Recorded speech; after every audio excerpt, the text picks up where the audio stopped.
nearly 2 millennia, the promised land of the Bible was a barren wasteland. Its archaeological ruins a reminder of its glorious history. Its people scattered throughout the 4 corners of the world. But towards the end of the 19th century, things began to change. I think we have a privilege of seeing with our own eyes the words of the book materializing and becoming a reality. ELO 25 and director David Kerr invite you on an incredible journey to discover the beauty of the land of the Bible and meet the people who call this place home. Everybody that will come to Israel, touch the land and touch the people, it will change his life. To me, Israel is family. It's home. Israel is, to me, my dream, my hope, my future. I think I'm privileged to have grown up in a land where my grandfather, where his parents, where his forefathers only dreamed of seeing built one day.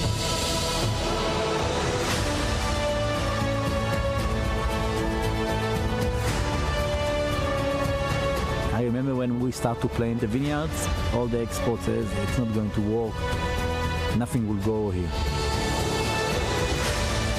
God says, mountain, shoot forth your branches, give forth your fruit, my children are coming home. Every fruit you see is prophecy fulfilled. It's something that people couldn't have imagined 50 years ago. Something is happening of historic proportions. It says, I will bring you in from the 4 corners of the earth, and people will know that you are my people and that I am your God. Discover for yourself the miracle of the land and the courageous hearts of the people of Israel. I am Israel. I am Israel. I am Israel. I am Israel. I am Israel.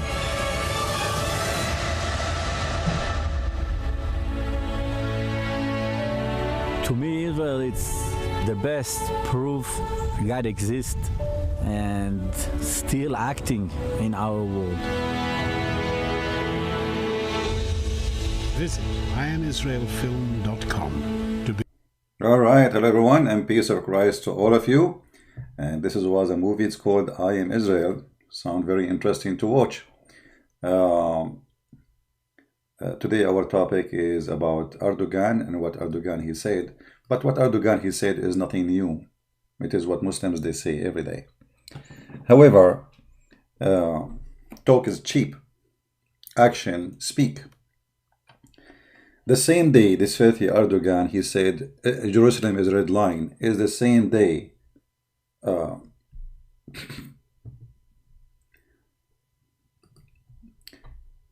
Israeli flights lands in Turkey. So when he was in the stage saying to the Muslims, Jerusalem is a red line, we will not accept Jerusalem to be the... In the same time, in the same moment, Israeli airlines were landing in the heart of what is called today Turkey.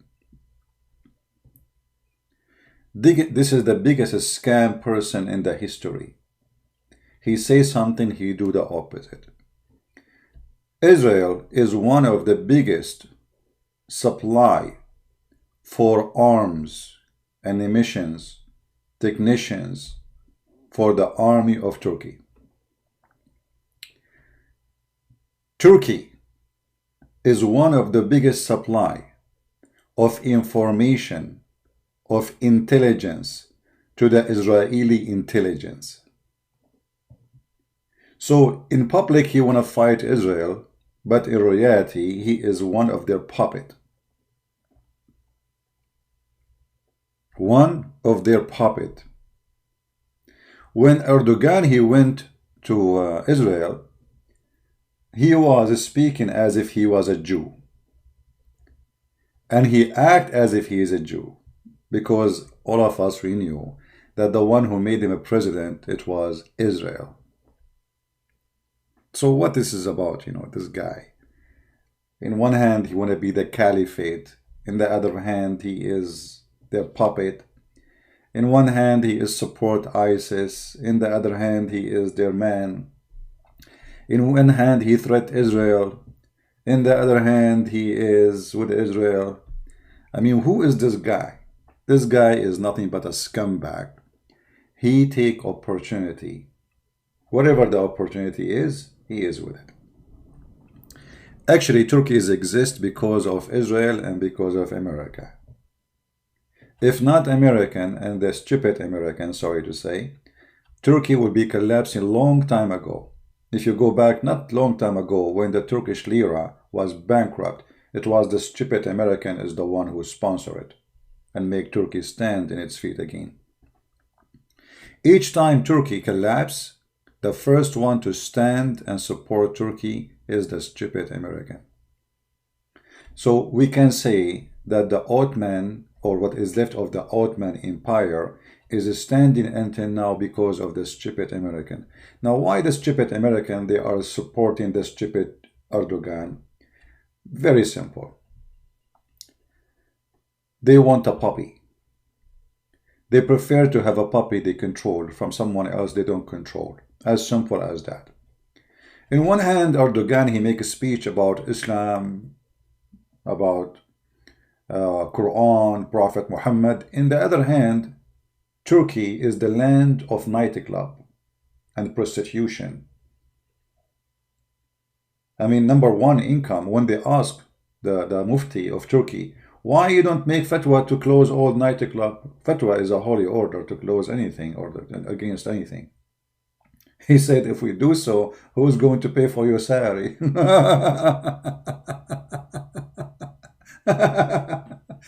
So this is the Islamic Turkey Erdogan. You know, Erdogan is the Muslim president who his wife, she wear hijab. But if you go in the street, you see people wearing a bikini. I mean, in one side, they pray Allahu Akbar and Ramadan and etc. And Muslims, they are Muslims supposedly. In the other hand, you go to Turkey, you see nothing about Muslims. Where we can find the Muslims in Turkey? Any Muslim can point for me? Actually, in the city of Adana, just a few days ago, Adana? No, Azmir, sorry, Azmir. They were playing Italian music instead of the adhan in the mosque. Let me find you the news.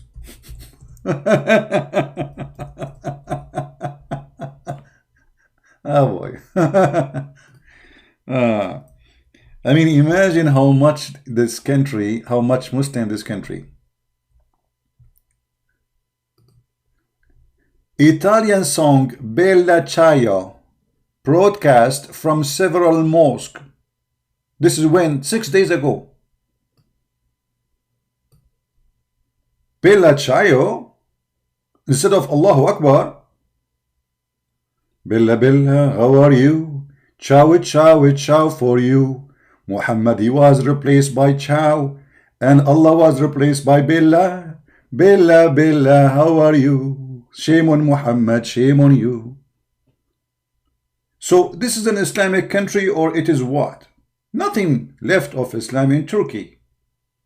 Actually, I believe Erdogan, he is there for a very simple reason. He is the best puppet for those who want a puppet. He can control them. You know, the Muslim Brotherhood, which was the plan of Obama to replace what is called Islamic terrorism. And I'll explain it to those who don't have too much background of the Muslim Brotherhood. Muslim Brotherhood is an organization dreaming about establishing the caliphate. You can say they are ISIS before ISIS. And the American, as always, and I say American government, not American people, I am an American. American government is behind every scumbag evil in this earth, sadly. So they sponsor the Muslim Brotherhood. And this is why they sponsor Erdogan.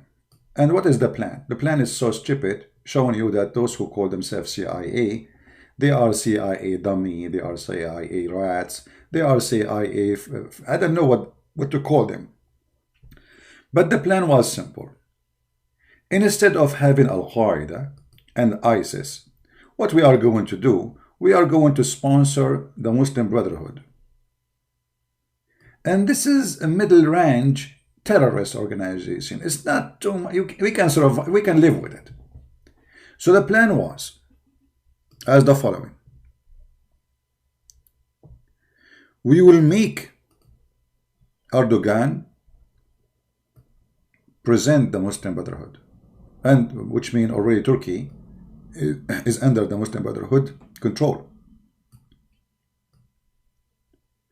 And the plan was that we will take the Assad regime and we will make the Muslim Brotherhood in Syria control Syria.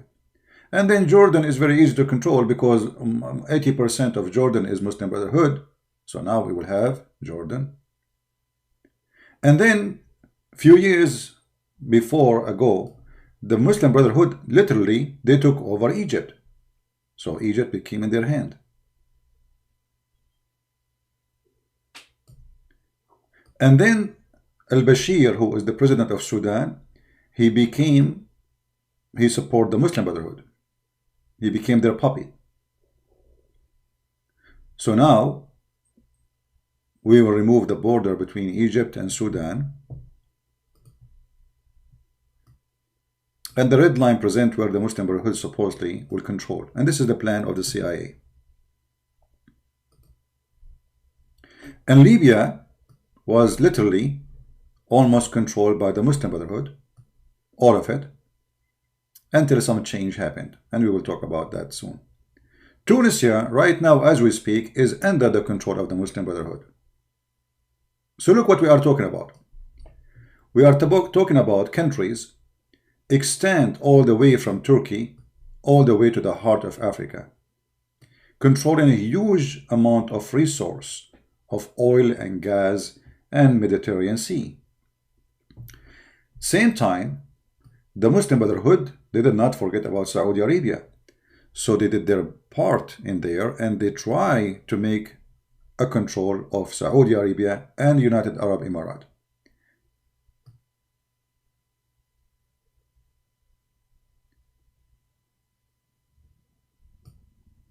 And that will make, and Qatar already is under the Muslim Brotherhood. The Prince of Qatar is a member of the Muslim Brotherhood. And that will make this state controlling the major resource of oil and gas in the world. Turkey controlling all of them. Erdogan will control Syria, Jordan, Saudi Arabia, Emirates, Sudan, Egypt, Libya, and Tunisia. But then the stupid American, they forgot that there's a smart Russian exists in this earth. The smart Russian, they came and they burned the coke of the CIA.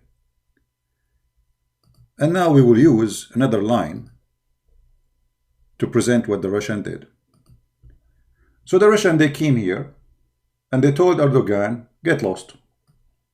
And they established again borders in this area. And they kicked all the fighters who work for Erdogan from this area. So Syria is back under the enemies of Erdogan. And then the Saudi Arabia government, they discovered the plot or the plan of the Muslim Brotherhood to take over their country. So Saudi Arabia announced Muslim Brotherhood to be a terrorist organization. And the funny that Saudi Arabia announced that Muslim Brotherhood are terrorist organization, yet Trump, he will not do that because he is a potato. So Saudi Arabia, they took off the plan of Erdogan and the CIA and they deleted this line, and now they are not. Actually, they arrested every single Muslim Brotherhood in Saudi Arabia. Every single of them, same as in Emirates, because Emirates discovered the plan of the Muslim Brotherhood to take over them. So both of them, the Saudi and the Emirati, they arrest all Muslim Brotherhood in their country. Which means if you are now in a Muslim Brotherhood and you live in those countries, you will be arrested immediately and you might be executed. The only place left for Muslim Brotherhood now is Qatar, which is a small, tiny island. And the Prince of Qatar is very well-known terrorist supported by the stupid Trump. Let us say he is supported by all American Trump. Obama Trump, George Bush Trump, all of them, they are the same. And we change names only. But when it's come to politics outside, it's the same garbage. So, in Saudi Arabia, they lost. Erdogan, he lost his dream. In Syria, he lost his dream. And in Jordan, for sure, he lost dream, because if Syria is gone, he cannot go take over Jordan. And then the Egyptians, surprisingly, by the help of the Egyptian Christians, they made a revolution against the Muslim Brotherhood, who won the election not long time ago, and they control all of Egypt. So what happened? That Egypt is gone from the plan of the Muslim Brotherhood or dream. And guess what? Then Sudan have another revolution by the support of Saudi Arabia and Emirat. And Sudan, which is supported by the Saudi and the Emirati, they were able to get rid of al-Bashir, who is supporter of the Muslim Brotherhood. So Sudan is gone from the map. And then the Russian, they sponsor a big general in Libya. His name is Haftar. And Haftar, he took almost most of Libya under his control.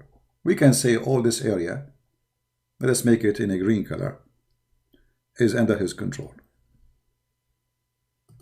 So the Muslim Brotherhood dream in Libya is gone too. The map vanished. And Erdogan now is in a chaos because his country is bankrupt. And the whole plan is, if we control all those countries, you can imagine how much money will come to Turkey. You see, the Ottoman always, they used the stupid Arab, and sadly I am an Arab, to control them. You know, those Arab, just drive them by the dream, or tell them caliphate, Islam, etc. And then they became subdued. And then Erdogan, he can use Islam as a way to take control of all those resources. And his dream is collapsing. And now he is sending troops from Syria, from the Syrian terrorist organizations, and his army to Turkey, hoping maybe he can stop Haftar. And actually in the last few days, he was able to accomplish some little victory here and there in Libya. But still he is far away from doing such a thing, because I don't think the Russian, neither the Saudi, neither the Emirati, they will let him get successful in Libya. So what's happening there is very simple. Erdogan is bankrupt, and when you are bankrupt, you try to find any way, any solution to get rich, to get money, and that is not happening. The Russians are there, even if the Americans are supporting Erdogan. You will notice that wherever Erdogan goes, Americans, they support him. And you ask yourself how somebody is against Israel is supported by Trump. It doesn't make sense. I mean, this guy, he supports Israel, but at the same time, he supports Erdogan. And he keeps talking about Erdogan as a friend. How that can be? Very simple. Because what you see in the surface is not what is under the water. What is under the water is an evil plan to control what it's called Muslim nations by using someone like Erdogan. But they don't know the danger of this, because this Erdogan is like a dog. You feed him, he bites you. The Americans, they did not learn their lesson. You know, they used to support before Taliban and Al-Qaeda. And then Al-Qaeda, when Al-Qaeda get bigger and stronger, the first thing they did, it is to bite the one who made them, or let's say the one who sponsored them, the American. The American, they never learn, you know, and when I say American, remember, I'm saying American government. Very stupid, arrogant government. All what they care for is business and money. Value is not exist. You know, in America, in government in America, they speak about value when the value fit with them. As an example, the president of Syria, he is a bad president because he's a dictator. And for sure he's a dictator. Absolutely, we agree. But Trump, he don't see the Prince of Saudi Arabia and the King of Saudi Arabia as dictators. They are friends. They are good friends.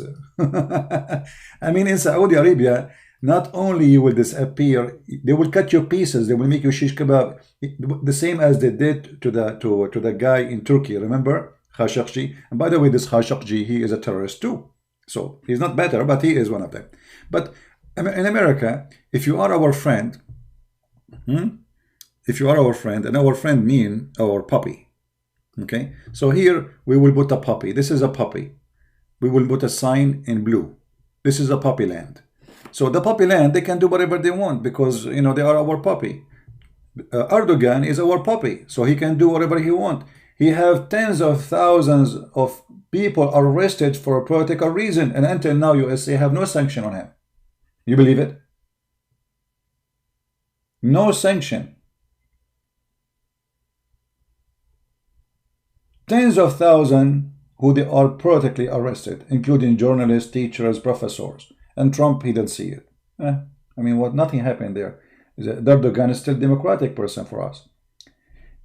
Egypt, when the Egyptian, they kicked out the Muslim Brotherhood from their country, the first one who threatened to make a sanction against Egypt for replacing the Muslim Brotherhood, guess who?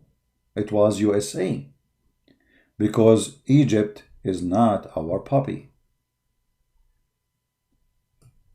And this is not the plan. We want the Muslim Brotherhood there.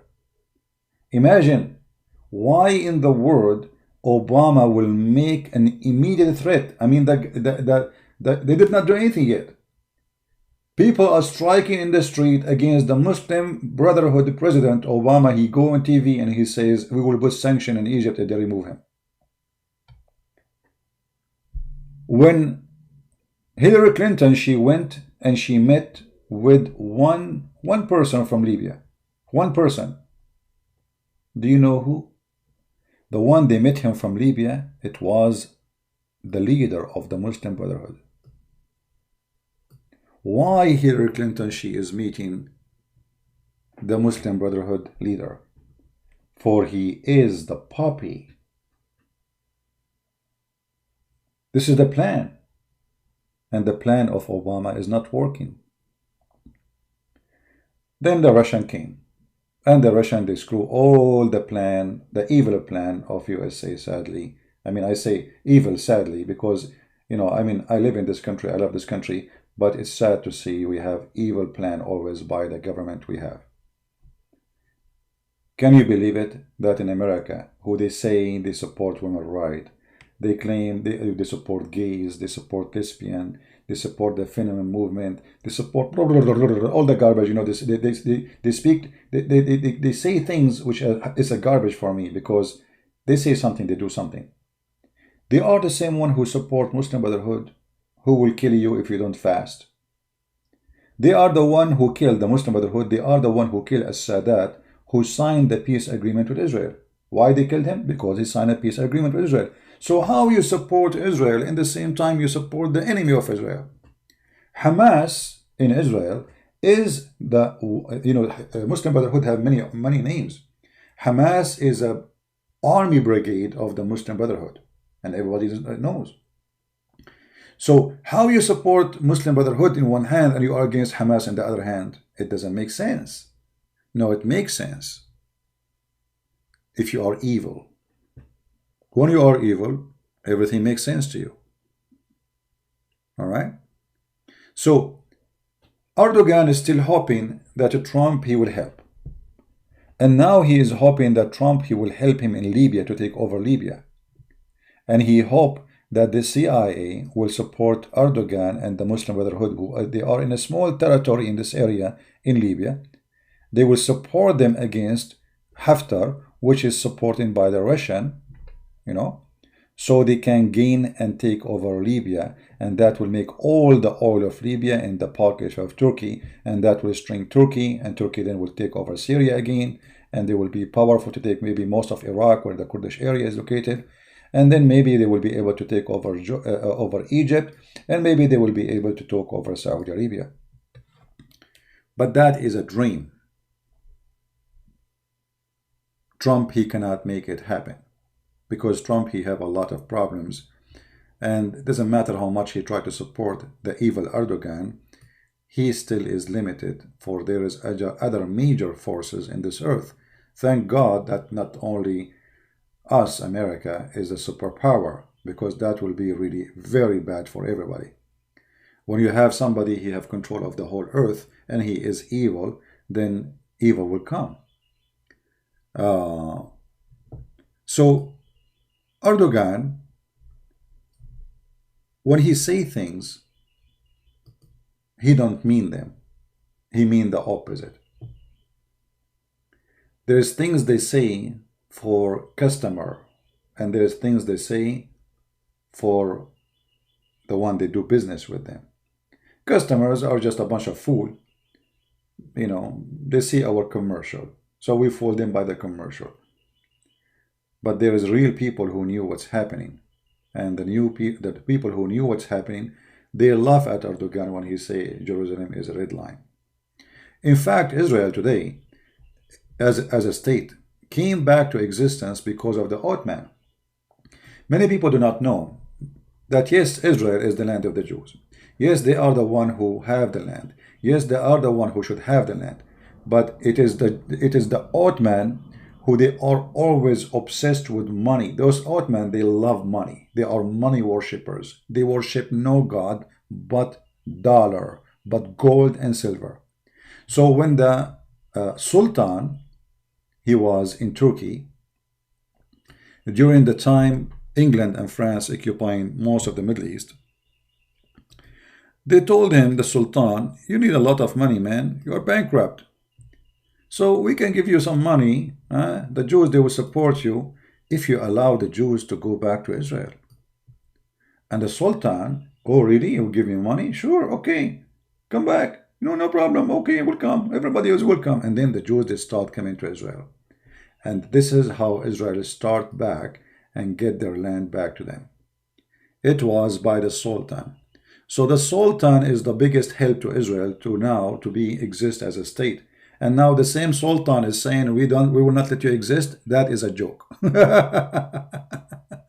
Anyway, so this is just to give you an idea about what this guy is just, actually for me, I'm so happy that Erdogan is still a president. And many of you maybe will say, how come? I will tell you why. You see, the previous government before Erdogan was liberals, and they are against Islam actually. You know, they forbid even women to wear hijab. But by doing though, they were able to convince the European Union, which is a very stupid union, that we are capable of joining you, for we have the same value like you. So the stupid European, almost they opened their doors to Turkey to join European Union. And if Turkey joined European Union, Turkey became shish kebab. Europe. Turkey alone is 100 million. You know, and that will make maybe 25% of the population of Europe if they join. So by having Erdogan, that prevented Turkey from joining for some time, as long as someone like this exists. So I would like to see always someone like Erdogan in Turkey. He talk too much, he do nothing. In the same time, he will prevent Turkey from joining European Union. So this is for our best, not the opposite. All right? However, this person is evil, but his evil will destroy him and will conquer him, because always evil come back to you, no matter what you do. And this is always what history, taught us. Always evil will come back to you. You send it away, it come back to you. Now, somebody was saying in the chat that Christian Prince in Instagram, if he sees somebody he knew more than him, I mute him.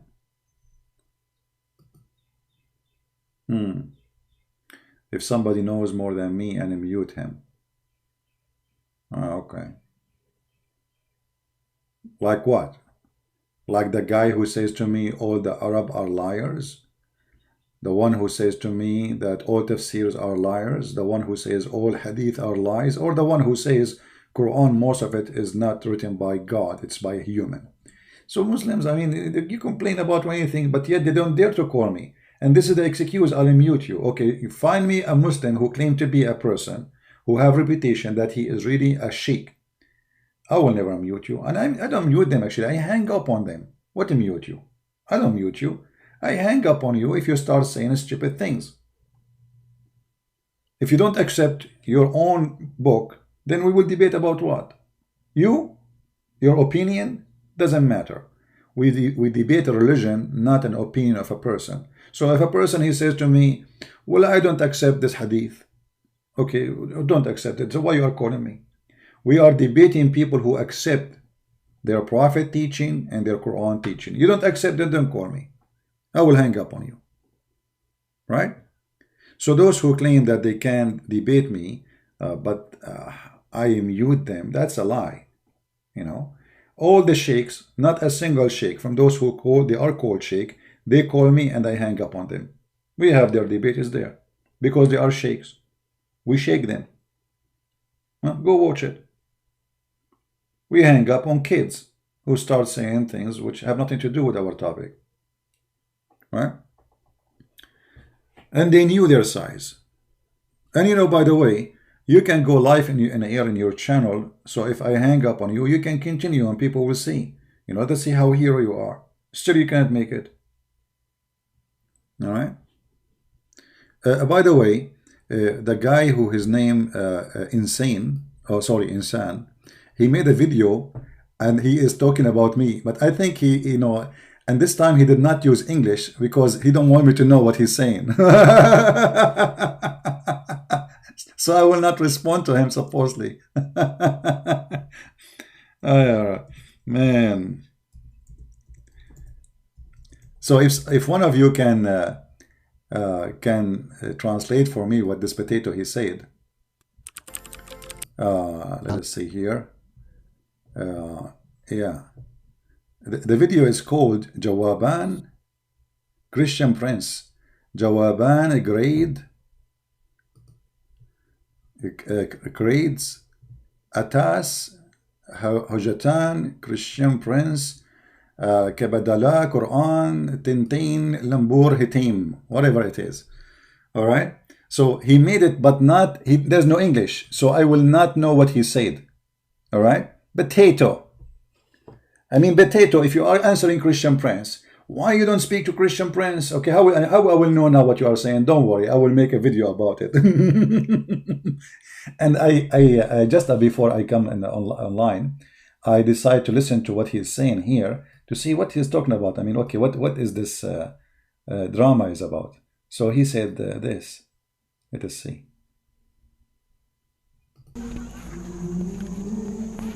Bismillahirrahmanirrahim. Bismillahirrahmanirrahim. Baik, Assalamualaikum warahmatullahi wabarakatuh. Stop. Why you say Assalamu alaikum, but your sheikh, your master, he say hi, Christian Prince? I mean, you say Assalamu alaikum, he say hi. Have you ever heard of a student like okay. Alhamdulillah, hari ini kita berada di mana, Ustaz? Di Gobak Moruno, di daerah Kota Mobagu, Sulawesi Utara.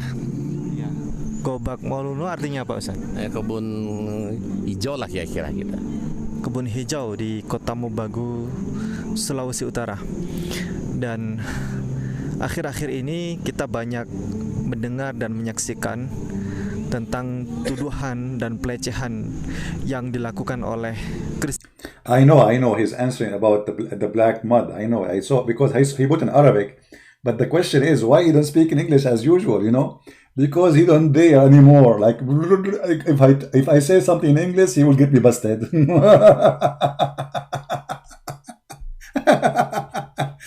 But don't worry, be happy. I will make some brothers help me and translate what you said there, and I will spank you, man. The spank is coming. So I will do tomorrow a video for you about this, and somebody will send me the translation. Let us choose just one person to translate. Who wanna translate for me and send it to my Patreon? Because you don't want everybody to do the same. There's no need for many people to translate. Who wanna translate for me? Who speak Indonesian additional to me? Or I am the only one who speak Indonesian here.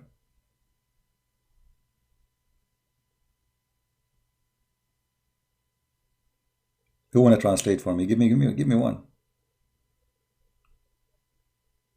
I translate for you. I can translate for you. Sure, I speak. You know, because you see, In order to understand any language, just say inshallah and you will understand it. Who want to translate it for me?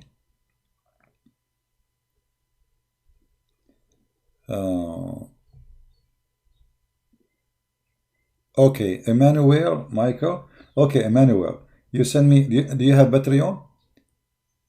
Are you in Patreon? We want somebody to send translation in Patreon.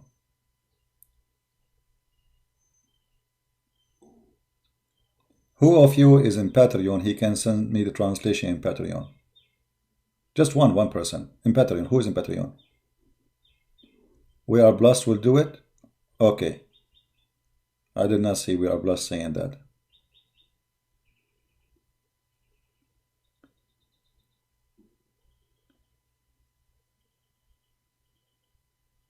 We don't want everybody to do it, just one.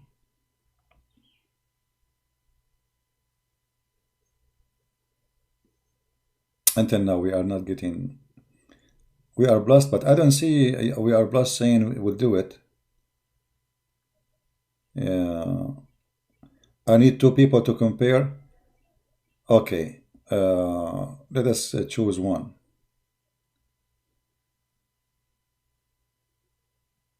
Okay, let us do this. After we finish this video, you guys post a translation. If you see one person post translation, don't post after him because there is no need for you to do it. Let us make it simple. After we finish this video, one of you post the translation. She will do. Okay. So anyway, We Blessed will send me a message in Patreon. And here you see the guy. He will try to explain how the sun set in murky water.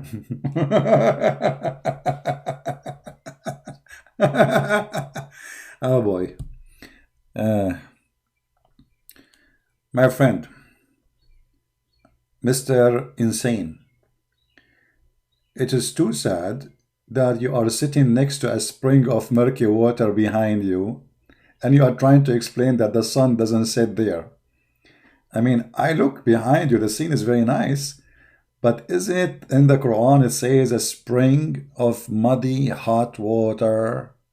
It's a spring, you idiot, not an ocean. Anyway, we'll see what he said. But I hope he will not from now on start making videos in Indonesian because he's afraid I will understand what he's saying. Don't worry, I have a lot of people to translate for me. And yeah, you know, actually now I bought a new gadget. I'm not going to tell you what it is. It's a magical gadget, you know. I can just translate anything in the screen. Unbelievable. This will help me a lot. I just purchased it. Actually, I think today is going to arrive. Should I do unboxing? Guys, should I do unboxing for it? Like those in YouTuber? I will do unboxing and I will speak about the camera. I mean, those unboxing videos in YouTube are hilarious. You will see like the same, let us say a phone. A 10,000, 20,000, 30,000, 50,000 video about the same phone. And most of them don't have it. Unbelievable. Anyway, I mean, isn't it enough? Like 1, 2, 3, 4. It's like a kind of people are obsessed with those things these days.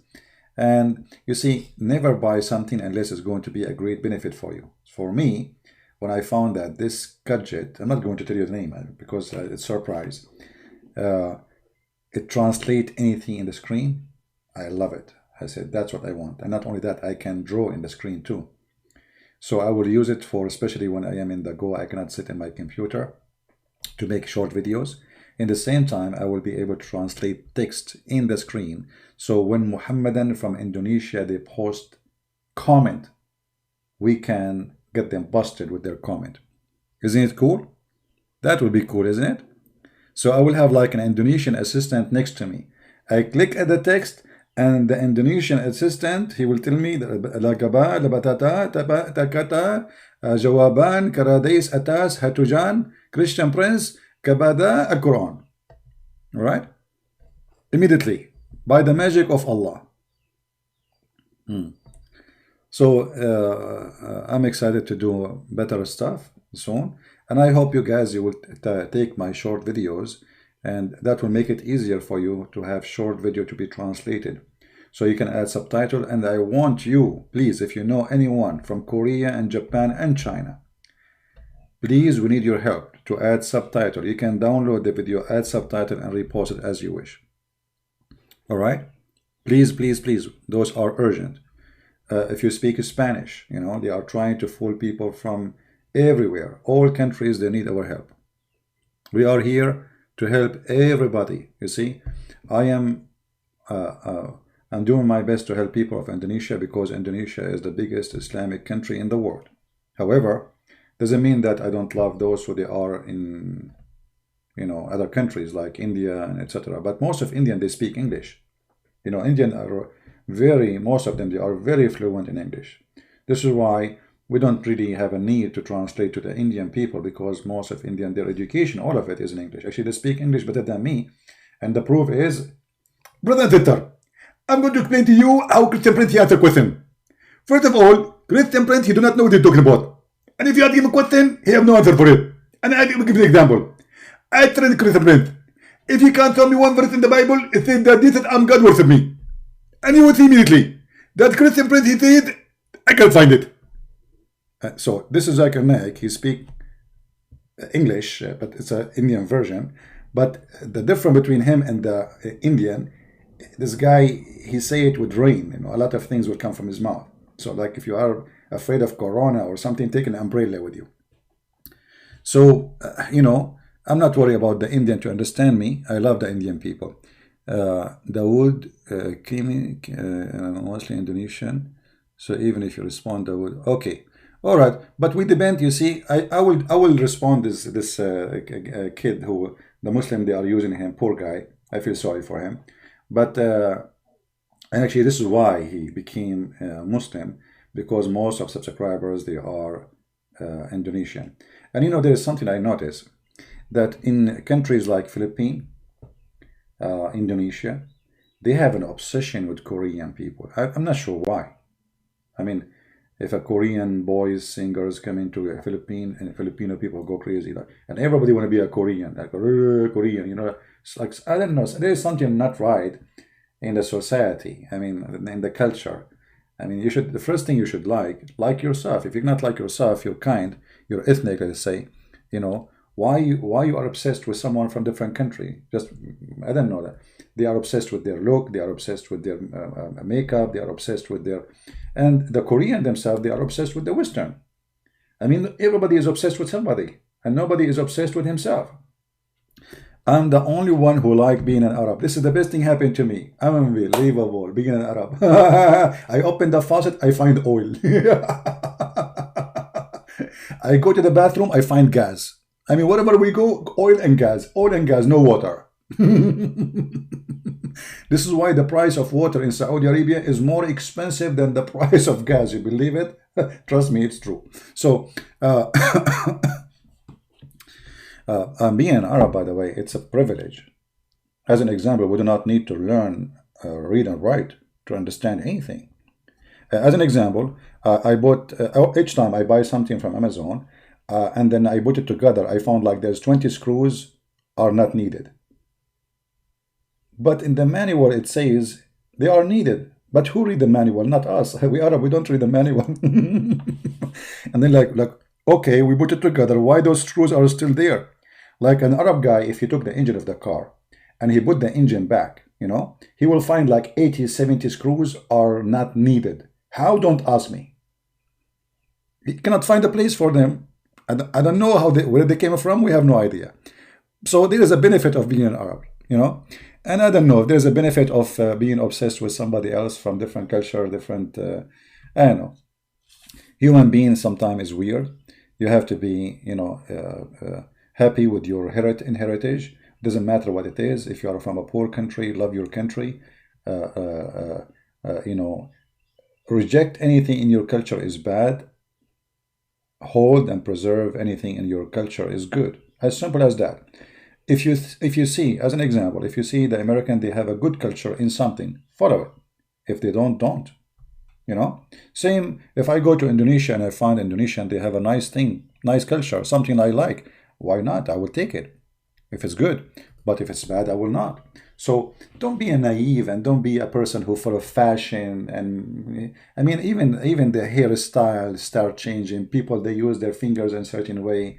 They are copying. Even when they sing in the stage, we'll see the guy holding his balls. I mean, what this balls is about? I mean, are you singing from your mouth or from your balls? Why you are holding your balls when you are singing? Because Michael Jackson did so. Hello. See stupidity? Excuse my language. You know, I like to say it as it is. So don't be stupid and don't do what they do just because you are blind. And this is why, by the way, Muslims, they always use famous people to spread their cult. Because they knew how a human being is stupid. There's millions of people, they follow blindly anyone. He is an artist, famous person. Doesn't matter what he do, doesn't matter what they say, they will copy. I don't know. It's a crazy stuff. If you are a singer and you say something, then the whole world will copy your, your statement, and as if you are God. And then, okay, let us say, when the Muslim, they converted someone like Muhammad Ali to Islam. Did you ask yourself why they target this guy? They always try their best to target famous people because they knew the impact of famous people in the stupid, silly people. If you are silly and naive and you are empty from your side, inside, anyone can impact you. So a famous person who is actually, most of those famous people, they are perverted people, literally. Literally. They do everything evil in this earth. And most of them, they die in drugs. And then, if they say Islam is good, or they converted to Islam, we make it a big deal because, oh, this guy, famous guy, became a Muslim. If you remember lately, there's a guy, his name what? West. He's a singer, West. And they said he converted to Christianity. He's the husband of this woman, Kardashian. And it was really funny how news they converted to Christianity. This guy converted to Christianity. Are you sure? Secondly, let us say if this is true. Okay, why it's important? Why this is important? You see, for us as a Christian, we should not do what the Muslims do. He is just a guy. He converted to Christianity. He don't convert to Christianity. Who cares? This is between him and his Lord. For us, we do our part to deliver the message, and we don't use it for propaganda. Christ is not a propaganda. It's not for sale. It's not a commercial. So a famous person, he converted, for me, helping a poor guy who don't have a computer, who live in a village in the middle of nowhere to accept the Christ, is more honorable act for me from someone he is famous. Because he's famous, he got all the tools. He got all the big screens and TVs and all the things, all the ways to receive the message. Why he did not receive it until now? But that poor guy who is in the middle of nowhere, he got nobody to help him. So let us not be the same as the Muhammadan, who they are a propaganda machine, but they are not even knowing they are doing propaganda to who? If we ask a Muslim, who is Allah? He don't know. How Allah look like? They don't know. What Allah mean? They don't know. What Jibreel mean? They don't know. What Mikael mean? They don't know. Israel? They don't know. Ishmael? They don't know. Abraham? They don't know. Israel? They don't know. They are people who have no knowledge of anything, but they are the one who want to bring you to a religion they themselves, they do not know. But they depend on one thing, that you are a fool. You see, a person who is doing a scam, he cannot succeed unless you are a fool. They need the fool. So if you join the fool club, they will be having fun with you. Right? As long as you are a fool, perfect. This is why you see Islam flourish between foolish liberals who do say if you speak about against Islam, you are teaching hate. You ask the liberal, okay, why we are teaching hate if we speak against Islam? Because you are, this is hate. This is hate. Okay, well, hold on. So how come you liberals speak against Christianity and it's not hate?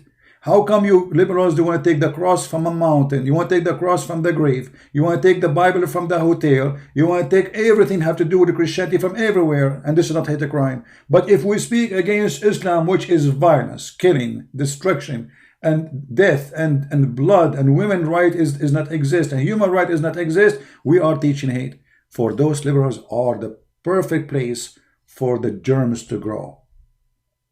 And the germ in this case is the Quran. Where defend something they don't know what they are talking about. How somebody is a liberal, he defend the Quran, says beat your wife. This is a place where the germ grow. Ignorance.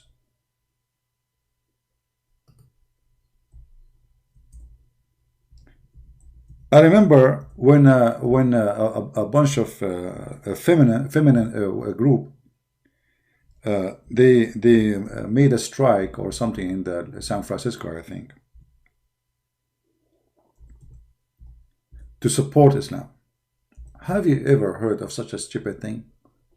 How you support such a cult and you are a feminine group? You support a religion says beat women, as we see in chapter 4 verse number 34. You support religion says stone women. You support religion says marry many women, treat them as a bunch of goats. You support religion says have sex with the children.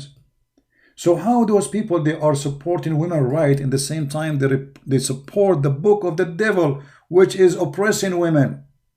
For they are ignorant. They met with some Muslims. They say to them, do you know that the Prophet, he defend women's rights? Really? Yes, the Prophet, he defend women's rights. Do you know that Aisha, she is number one resource for us for the religion? Really? Yeah, Aisha. Go and read what Aisha, she said. So their ignorance is the place of germs to grow. You see, if you don't brush your teeth, this is a territory of ignorance. You ignore that germs exist and germs will destroy your teeth. So what you do, because if you're ignorant, you ignore it. So you don't brush your teeth, and then by time you will find that your teeth is coming off one by one. And this is what the liberals, they do. They hate Christianity. That's it. Christianity is our enemy. Anything else is good. Anything else. So they support by their ignorance Islam. This is why you see liberals, atheists, generally speaking, they are totally in love with each other. You know, even though the Islam want to kill every atheist, want to destroy. I mean, if you say, I am an atheist in Saudi Arabia, or you say you are a gay or a lesbian, what will happen to you? They will kill you immediately. So how in America you support a religion will kill you? That is where the germs grow, ignorance. And we have to fight ignorance, right? Now, do we have any question? You see, we laugh at Erdogan. We give you some background about this guy. This guy is just a fraud. He say things, he do the opposite, and he is just sponsored by the CIA, and the only reason for him to be existent and now is the CIA. So if you want to, if you know, I don't want to say this, but if the CIA are not to exist, how many countries in the Middle East will this appear? How many kings will this appear? Should I tell you? Okay, hold it. Let me go back a little bit. Let us say this. If CIA are not to exist, how many countries in the Middle East they will lose their king or president? Let us count, shall we? The first one will be gone, shish kebab, is Erdogan. This is their man number one. The second one will go is the king of Jordan. Oh man, this is not only their puppy, this is their rabbit. The third one will go is the king of Saudi Arabia and his family for sure. The fourth will go is the prince of Qatar. The fifth will go is the prince and the family who ruled Emirate. And then, not to mention the king of Oman. And not to forget, you know, I don't know what to say about this, but we have to go there. Morocco, the king of Morocco. Those are the first to collapse if the CIA are not to support them. Those countries, actually, they all exist because of the CIA, you know. Their government, their reform, their support, logistics support, money support, arms support, all kind of support. You see, Saudi Arabia is a rich country, right? But the fact, even Saudi Arabia without USA will collapse immediately. The only thing is forming this country to be a country is USA. And let me explain to you. You see, Saudi Arabia is not one nation. When we say the word Arab, you know, when people they say Arab, they think Arab is an ethnic. Arab is not an ethnic. There's nothing that's called Arab. As an example, I am an Arab, but we are not an ethnic. How we can explain that? As an example, you know what? Let me find. Let me try to find you something. Hold on, give me a second.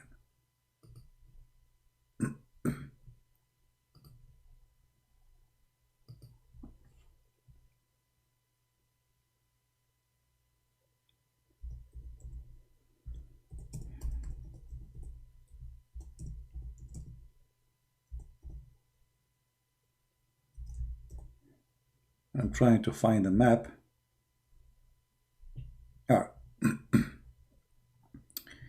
Maybe this one will work.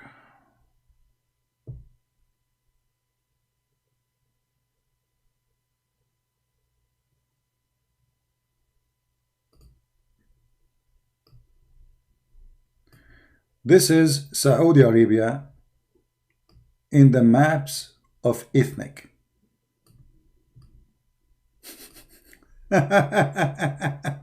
You will believe it.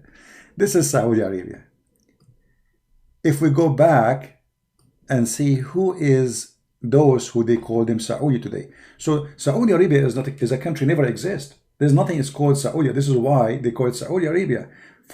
This is the name of the king. I mean, do you believe it? The country have the name of the king. Why? Because there is no country exist. Those are what you see in the colors are tribe.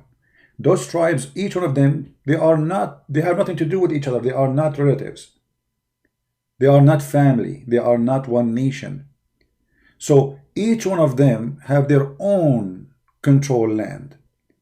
And if the royal family of Saudi Arabia, which is made royal by the British intelligence one day, and then the CIA took over, what will happen that those tribes will take over again, and the country will collapse and will become countries. Do you understand? So, and add to that, there's Shia and there's Sunni, and they hate each other and they want to kill each other. And the only reason, actually, did you ask yourself why Saudi Arabia have a very small, tiny population? Because always they kill each other. Always.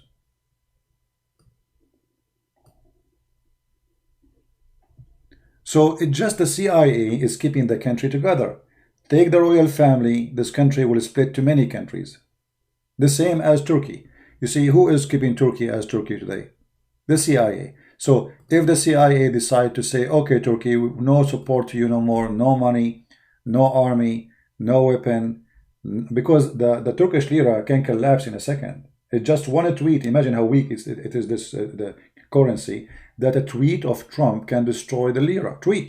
Do you see how weak the country is? This is telling you that this country is nothing. It's like an empty balloon. If a guy from different country have nothing to do with the country, he make a tweet, make your economy collapse. So what kind of economy you have? So if the CIA stop supporting Turkey, Turkey will collapse because there's a lot of ethnic inside Turkey. There's nothing that's called really Turkish. There's Kurdish, there's Armenian, there's Assyrian, there's Syrian, there's actually most of Turkey, half of Turkey belong to Syria.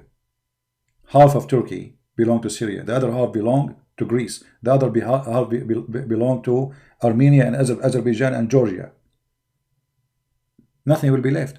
So it's just a matter of time, I believe this country is going to be sane. It is, the decision is in the hand of the one in the White House. The one in the White House, he can destroy this country as he wish, when he want. All right? Anyway, so those countries exist for a reason, as I said, and the one who made them exist is the Western government. What will happen if black people in Saudi Arabia? There's no black people in Saudi Arabia. Saudi Arabia have a little tiny population of black people. Those they used to be slaves before, long time ago, and they are not citizen. I mean, now they are citizen. I mean, they are not from there. They are from Africa. All right. There's no black Saudi. Those are brought as a slave. The same as the poor African kidnapped from their country, brought to Europe or to America. So the Arab are not black people, and they have nothing to do with them. So there is little tiny population.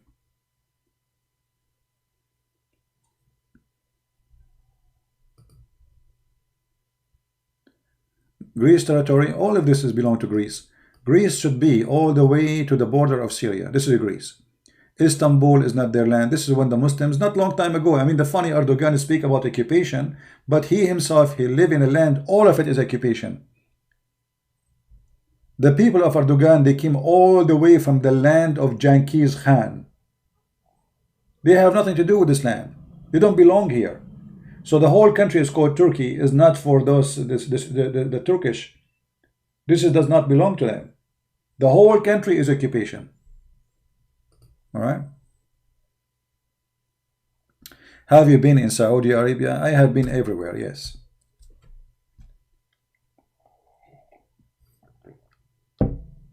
Yeah. And if you live ever in Saudi Arabia, or if you are a Saudi, I don't know if there's any of you Saudi, you knew what I'm talking about. Saudi, all the richness they have, still is a very poor country in everything. You see, like most of Saudi Arabia don't have even until now a sewage. As an example, if you go to Mecca, when the flood come to Mecca, little flood, little rain, all the poo-poo which is hold in a septic tank, it's like a hole in the ground, So when little rain happen, all the poo-poo will go, all of it, to the Kaaba. Why? Because the country until now does not have a sewage. All right? If you remember, I showed you before.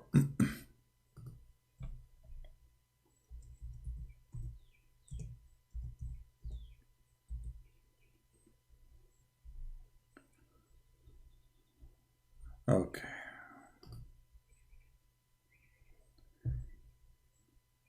You remember those images we showed you before? This is the Kaaba. All the sewage, all the bad water will come to the Kaaba. And now supposedly they work in a solution to divert the water, the sewage water, from coming to the Kaaba. But I don't think still it's successful. Still a lot of water is coming. It's a very bad location, by the way, in Mecca. It's because they build it in the bottom of little hills around it, So when little rain happen, not much rain, things go in chaos, as you see. Actually, I wish I can show you videos. You will die laughing. I mean, all the money until now, they cannot stop little rain. Allah cannot help them. No, the one who can help them, only the American and the British. The only one who can give help. Allah cannot provide any help. What he can do? So little rain, you will see all of Mecca is covered by water, and you will see cars are walking with the water. I mean, look. I don't know if you can see in the images. Let me zoom in. This is not an old picture. This is new. As you see, cars and etc. So those countries, doesn't matter how much money they have. You see, the royal family, they have money to invest to buy a stadium in England, a sport team in Spain. If you go to Europe right now, most of the sport teams are owned by Arab. And this is one of the reasons, actually, you should not support this kind of sport, because this is not a sport no more. That's not sport no more. This is a business, number one. Secondly, how this team is a Spanish team, but it's owned by an Arab. I mean, how that work? And then they say to you, like when you play football, France against Germany, but you look at the team of the German and the team of the French, you find no French and no German. All of them, they are important from somewhere. You know what I mean? It's just a foolish. So I encourage everybody not even to support what is called football. It's a filth. It's a gang. It's a mafia. The point is just anything will make money for mafia. They control it. Anything will control the mind of a human being. They will control it, and football is one of it. So if you look at the football today, is nothing but a mafia business, and you are the victim. They fool you. They say to you, there's a game between this team and this team, but there's no team in the team. It's not Germany versus Brazil, because simply there's no German in the German team, and there's no French in the French team, and there's no Saudi in the Saudi team, and there's no, I mean, the team is from everywhere, and they call them German team. What is the German team? Somebody's saying, I know a Palestinian Christian who do hate David Wood. He says they are Islamophobe. Shouldn't Christians support David, etc.? Okay, my friend. If somebody he claimed to be Christian and you call him Palestinian, why you don't ask him, what is your country? Where's your country? And what happened to your grandfather? And who is the one who took over your country? So those are, you know, if maybe what happened, if you live between, let us say you are a Christian kid who grew in the Middle East. What school you will get? Arab Muslim school. What education you will get? Muslim education. So if you are not smart enough to study and research yourself, you will be just a copy as any Muslim. As an example, I remember, you know, when I was in school in the Middle East, the teacher kept talking about the Jews, they took our land, the Jews, they took our land, you know, the same hate speech. So I asked him, sir, who is the one who built the city of Jerusalem? He said, according to historian, an Islamic historian, it was an Islam, it was David and Suleiman. So I laughed. And I said, so the land, this is their land then? He said, sit down, sit down, sit down. You're always like that, sit down. So it's their land. I just asked the teacher. He said the one who built the city is David. And by the way, his information is stupid anyway. But this is what they believe. So how you are saying to me they have no right to be there, and you yourself, you believe that the one who built the city is those guys? Isn't it David, the king of the Jews? Isn't it Solomon, the king of the Jews? So if you are a Christian kid and you grow up in the Middle East, it's very much likely you will be brainwashed by what you hear. So don't blame him. Blame his family, his church, the cowards who did not teach him the truth. There's a coward there who did not dare to say the truth to the child. Even the Quran confirmed that the land is the land of the Jews. And if we are being called Islamophobic for exposing Islam, they can call us whatever they want. How come the Muslim, they call us pigs, monkeys, and they are not called Christophobic? So Muslim can call me pig, can call me monkey, can call me najas, which means filthy, dirty. They can call kuffar, they can call me a pagan, they can call me all the names. And yet if I say, no, I'm not, you are a liar, that will make me Islamophobic. This is the Quran, chapter 5, verse number 21, says that this land is the land of the Jews. Here we go. Allah says to Moses, he told Moses to tell his people, oh my people, go into the holy land which Allah has ordered to you. You see it? Do you see it? So even the Quran says this is the land of the Jews. Do you know that the Quran never mentioned the word Palestine? Why? Because Muhammad Muhammad himself is the same as Erdogan. You see Erdogan? Erdogan is the puppy of Israel. And when he got bigger, he bite them. Muhammad is exactly the same. Muhammad was a puppy of the Jews until he was strong, and then he killed them. So when Muhammad was in the process of being a puppy, he agreed with the Jews. This is your land. It's Allah's sign for you. Allah told me that. Go and take it. Read it. The Quran saying that Allah told Muhammad, that he told Moses that this is the land belong to the Jews. Right?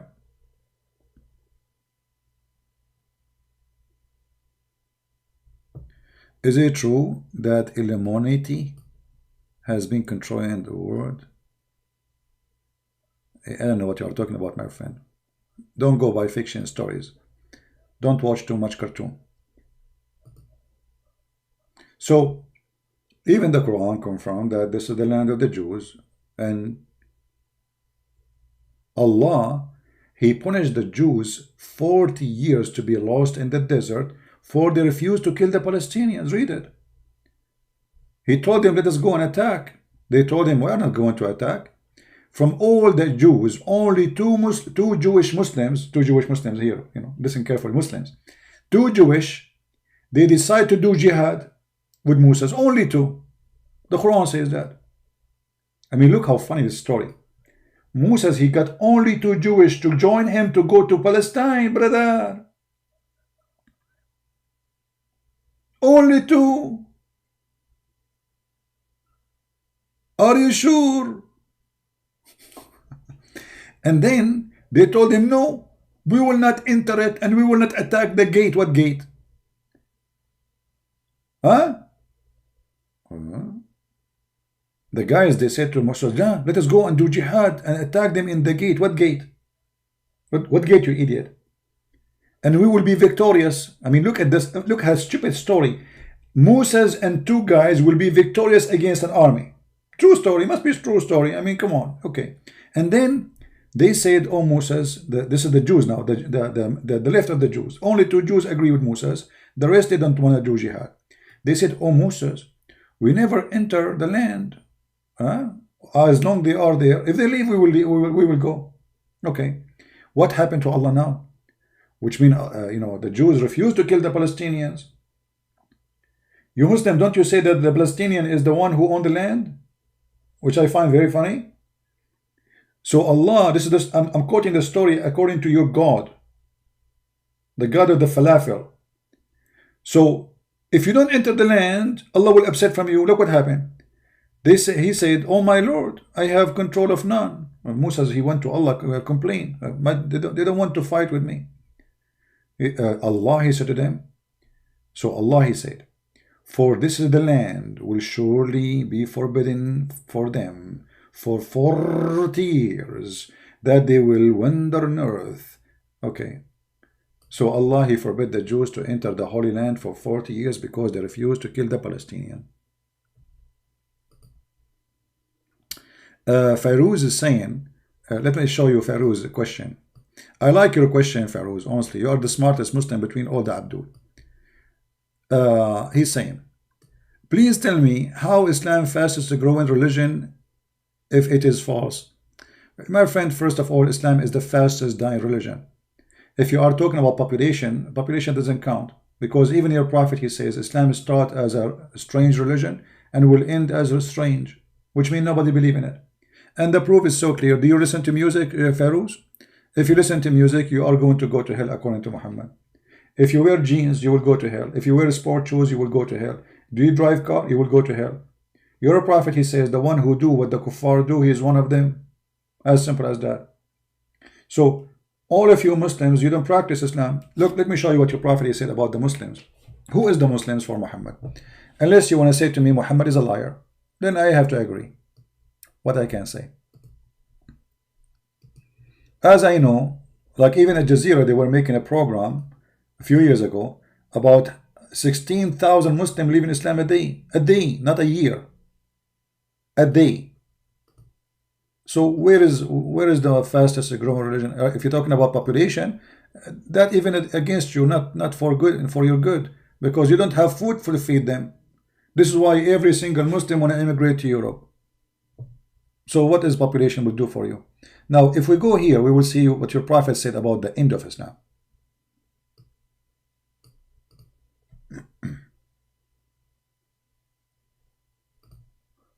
Let's see.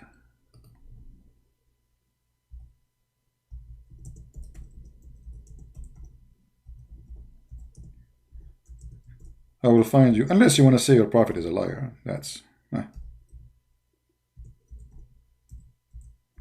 according to your prophet, nobody will do Hajj no more.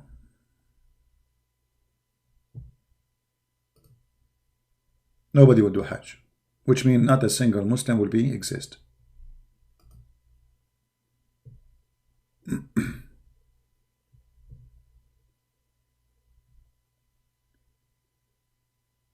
Okay, let's see.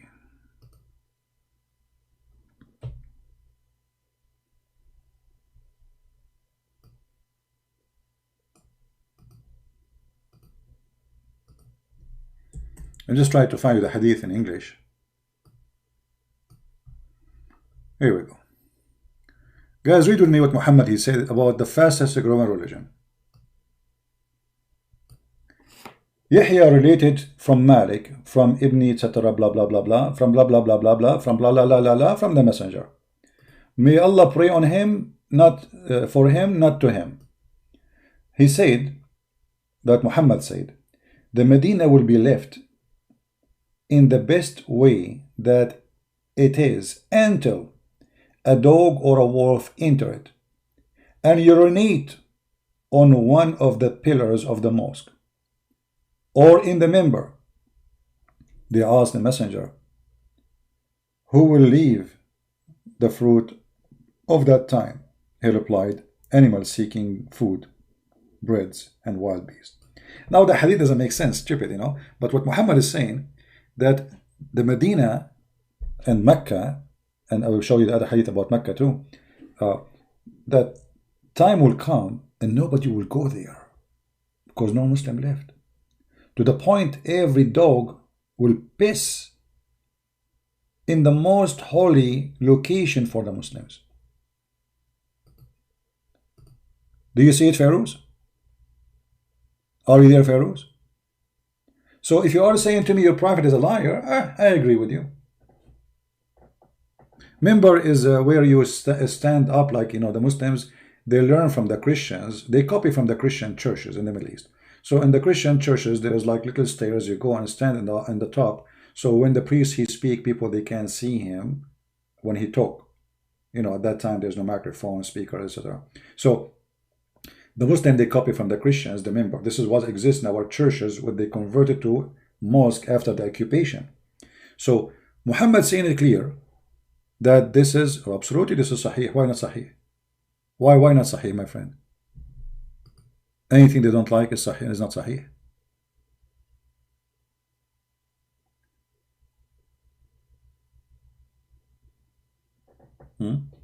But anyway, anything is embarrassing, they will say is not sahih. If you remember, there's a hadith where dogs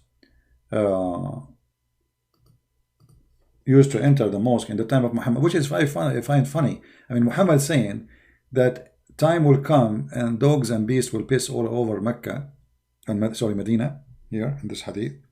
But dogs, they used to do that in his time and he do nothing about it. Even people, they go inside the mosque and they piss in the middle of the mosque and he was watching.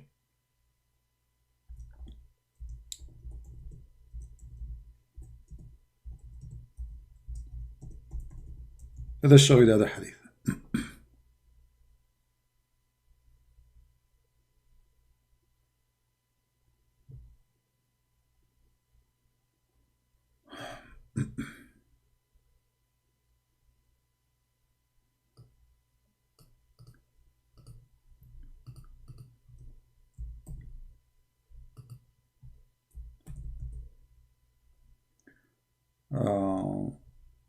Here we go.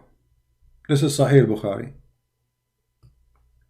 My father said, during the lifetime of Allah Apostle, the dogs used to urinate and pass through the mosque, come and go. Nevertheless, they never use a sprinkle of water on it. Do you see it? This is Sahih Bukhari.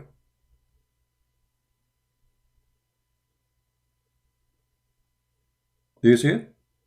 Dogs. Dogs go inside the mosque, Muslim praying and Muhammad praying, and nobody even clean after that. And this is telling you about the quality of those who follow Muhammad. I mean, what kind of mosque this mosque is?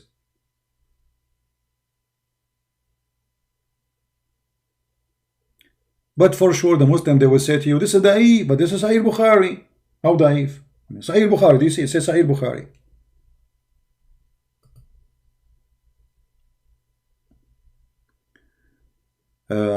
Emmanuel Michael, you speak 6 languages. Do you speak Korean? Chinese? Okay, my friend. Emmanuel, contact me in Patreon, please. I need somebody to add subtitle to videos. Can you do that? It would take some work from you, but you can choose some important videos. If you speak Chinese, that would be wonderful. If you speak, actually, if you speak Chinese, I will make a Chinese page in YouTube. I will create a Chinese page myself. So if you can download some of my videos, Emmanuel, and translate to Chinese, and anyone will help with you, he's welcome. We can make a Chinese page where everybody can download from it. It doesn't say that, CP. I agree, Animus. I agree with you. Did you find Jesus in paradise? I will call you as Chipeta Abbas. Abbas, do you remember Abbas? He challenged me to find Jesus. And Abbas, what about we play the video about you? Anyone have the video where Abbas he called me? Because I deleted the videos. Anyone have it? So we can play and laugh at Abbas when he said to me, show me where it says that Jesus in Jannah.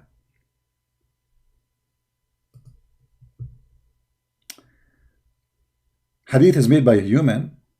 Well, the Quran is made by a human. Isn't it the Quran you are reading? Is the Quran of Uthman?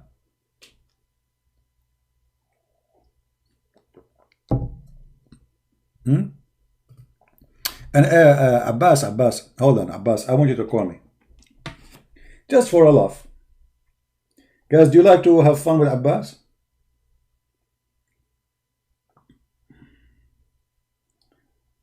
Hold on. Give me a second. Abbas. Give me a second, guys.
All right, sorry guys, I got to see something. Abbas, you wanna call me Abbas?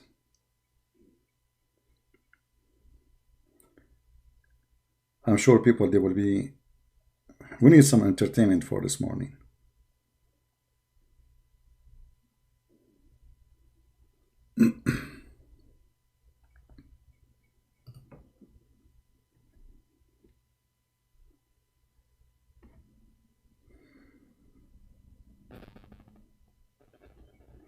Okay, Abbas. I am in Skype, Abbas. Call me, Abbas.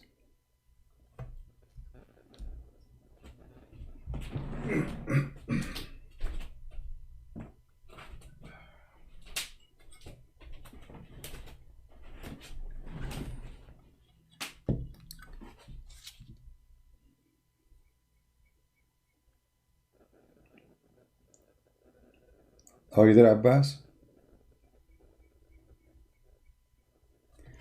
Okay, let me search for him.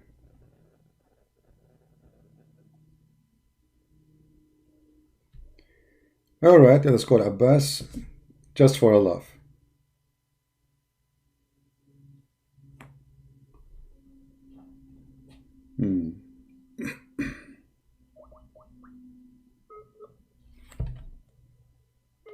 Abbas, are you online?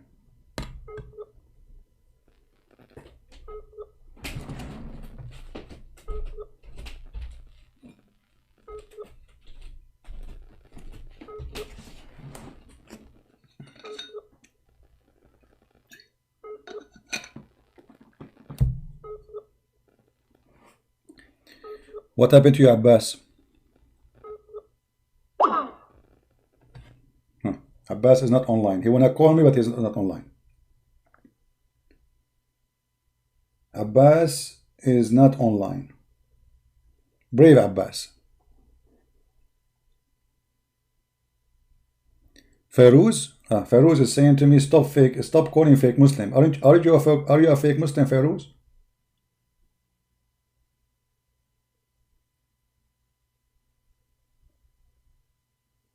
Okay, let us call Feroz, as long Abbas is a fake Muslim.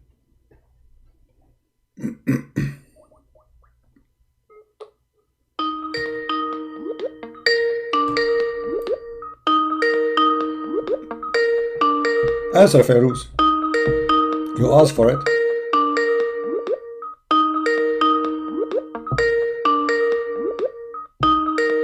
Answer, Feroz.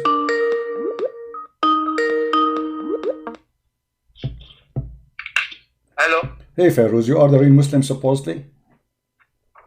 Hello. Hello, Feroz. Are you the real Muslim? Yes, I'm a Muslim. No, are you real Muslim? Are you real Muslim? Are you real Muslim? What do you mean, are you real Muslim? Okay, do you beat your wife?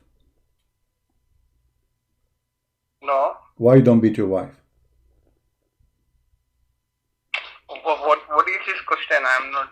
No, the question is, if you are a real Muslim, don't you follow the Quran? The Quran says to beat your wife. Do you beat your wife?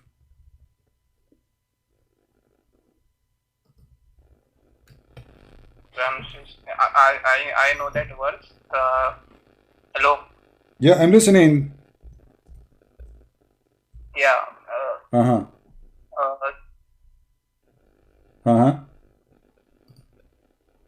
Hello. Are you going to spend the whole day saying to me, hi, hello? We got it, hello. I'm asking you, do you beat your wife? The Quran says in chapter 4, verse 34, beat your wife. Are you a real Muslim? Are you willing to follow the Quran? If your wife, you ask her to make some coffee for you, and she said no, are you willing to beat her and follow Allah? Don't say to me. Don't say to me. Don't say to me hello again. Don't say to me hello. Do you hear me? I hear you, and there's no need for more hello. Now answer. Do you beat your wife as the Quran said?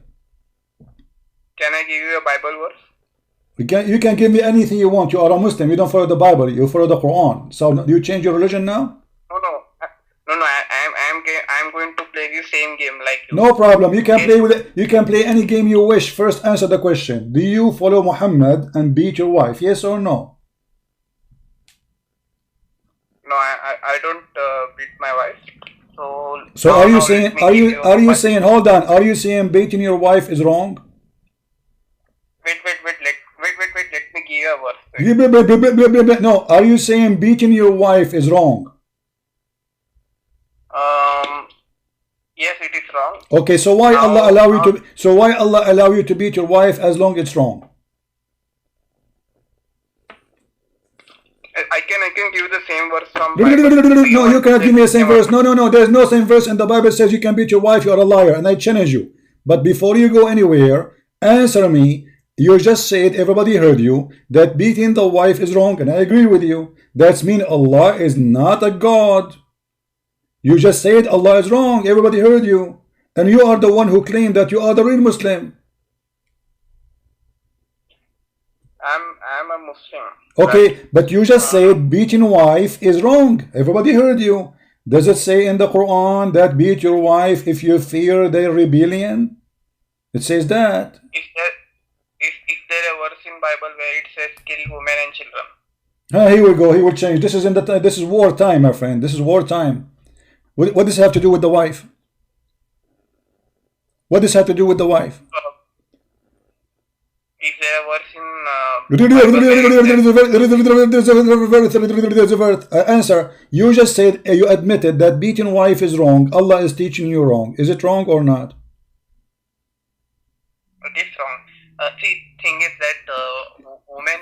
also do a lot of mistakes, right? Like so okay, but you said already you agreed. We do not need to discuss it. You agreed that women are beating women is wrong. So why Allah He says to do wrong if beating women is wrong? What kind of God He teach you wrong? And you are the one who says it's wrong.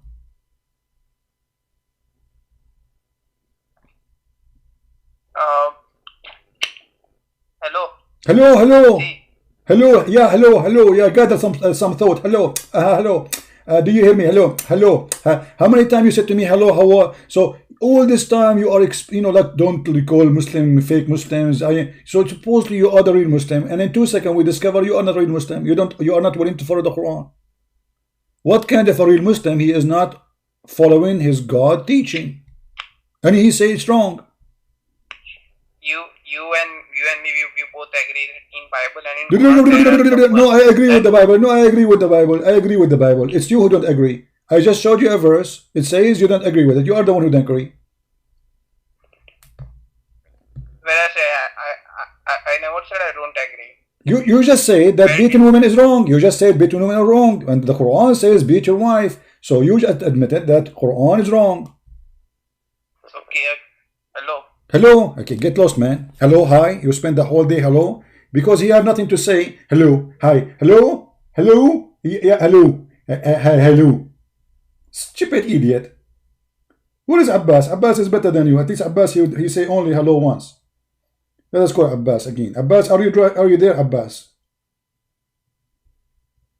That is the real comedy, And the funny. When they say to me, you call only stupid Muslims. Okay, where is the smart one? Is it my fault? Abbas is not online. Abbas now is online. Hold on.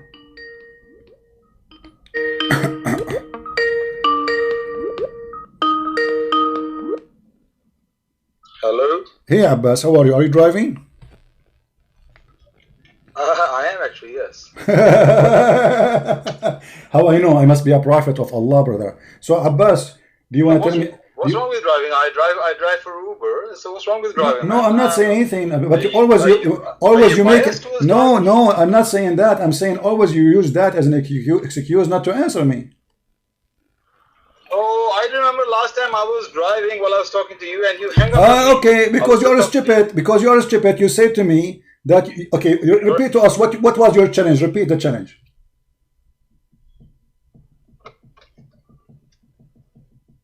No. You're breaking up. Here we go. I'm driving now. Okay, I'm breaking up. Repeat to us what the challenge you made to me last time. Yeah, the last time we were talking about that you says I'll show you that Jesus is in paradise, and you show me the hadith. That Muhammad sallallahu alaihi wasallam, when he went to the paradise on the night journey, when he went to all heaven and paradise all together, when he went, he met Jesus on the second heaven. All right. Yes. Now you're reading the hadith, but you didn't give me the chance to answer you. I love to see you to put that hadith on the screen, and let's go on with that hadith. Okay. Will you do that? Okay. Where is the paradise located? Don't ask me a question. Can you put the hadith? So which hadith? Analyze the hadith. Which hadith you want? Sorry? Which hadith? About the one I showed you last time? The hadith you showed me last time. All right. And we want to go through that hadith. All right. To prove my point that Jesus was not in paradise. He was in the heaven. I know you may laugh and you think heaven and the paradise is the same. Okay. But if you read the hadith, that hadith back me, and you are the one who bring that hadith. All right. I like to see that. Okay, here we go. This is the hadith in front of us on the screen. Park your car on the side so you can read and you don't make an accident. Yeah, 1 second. I just no, it's updating. The screen is updating. Yeah, park your car so you will be safe. We don't want you to have an accident. Just read it. Okay. My car is parked.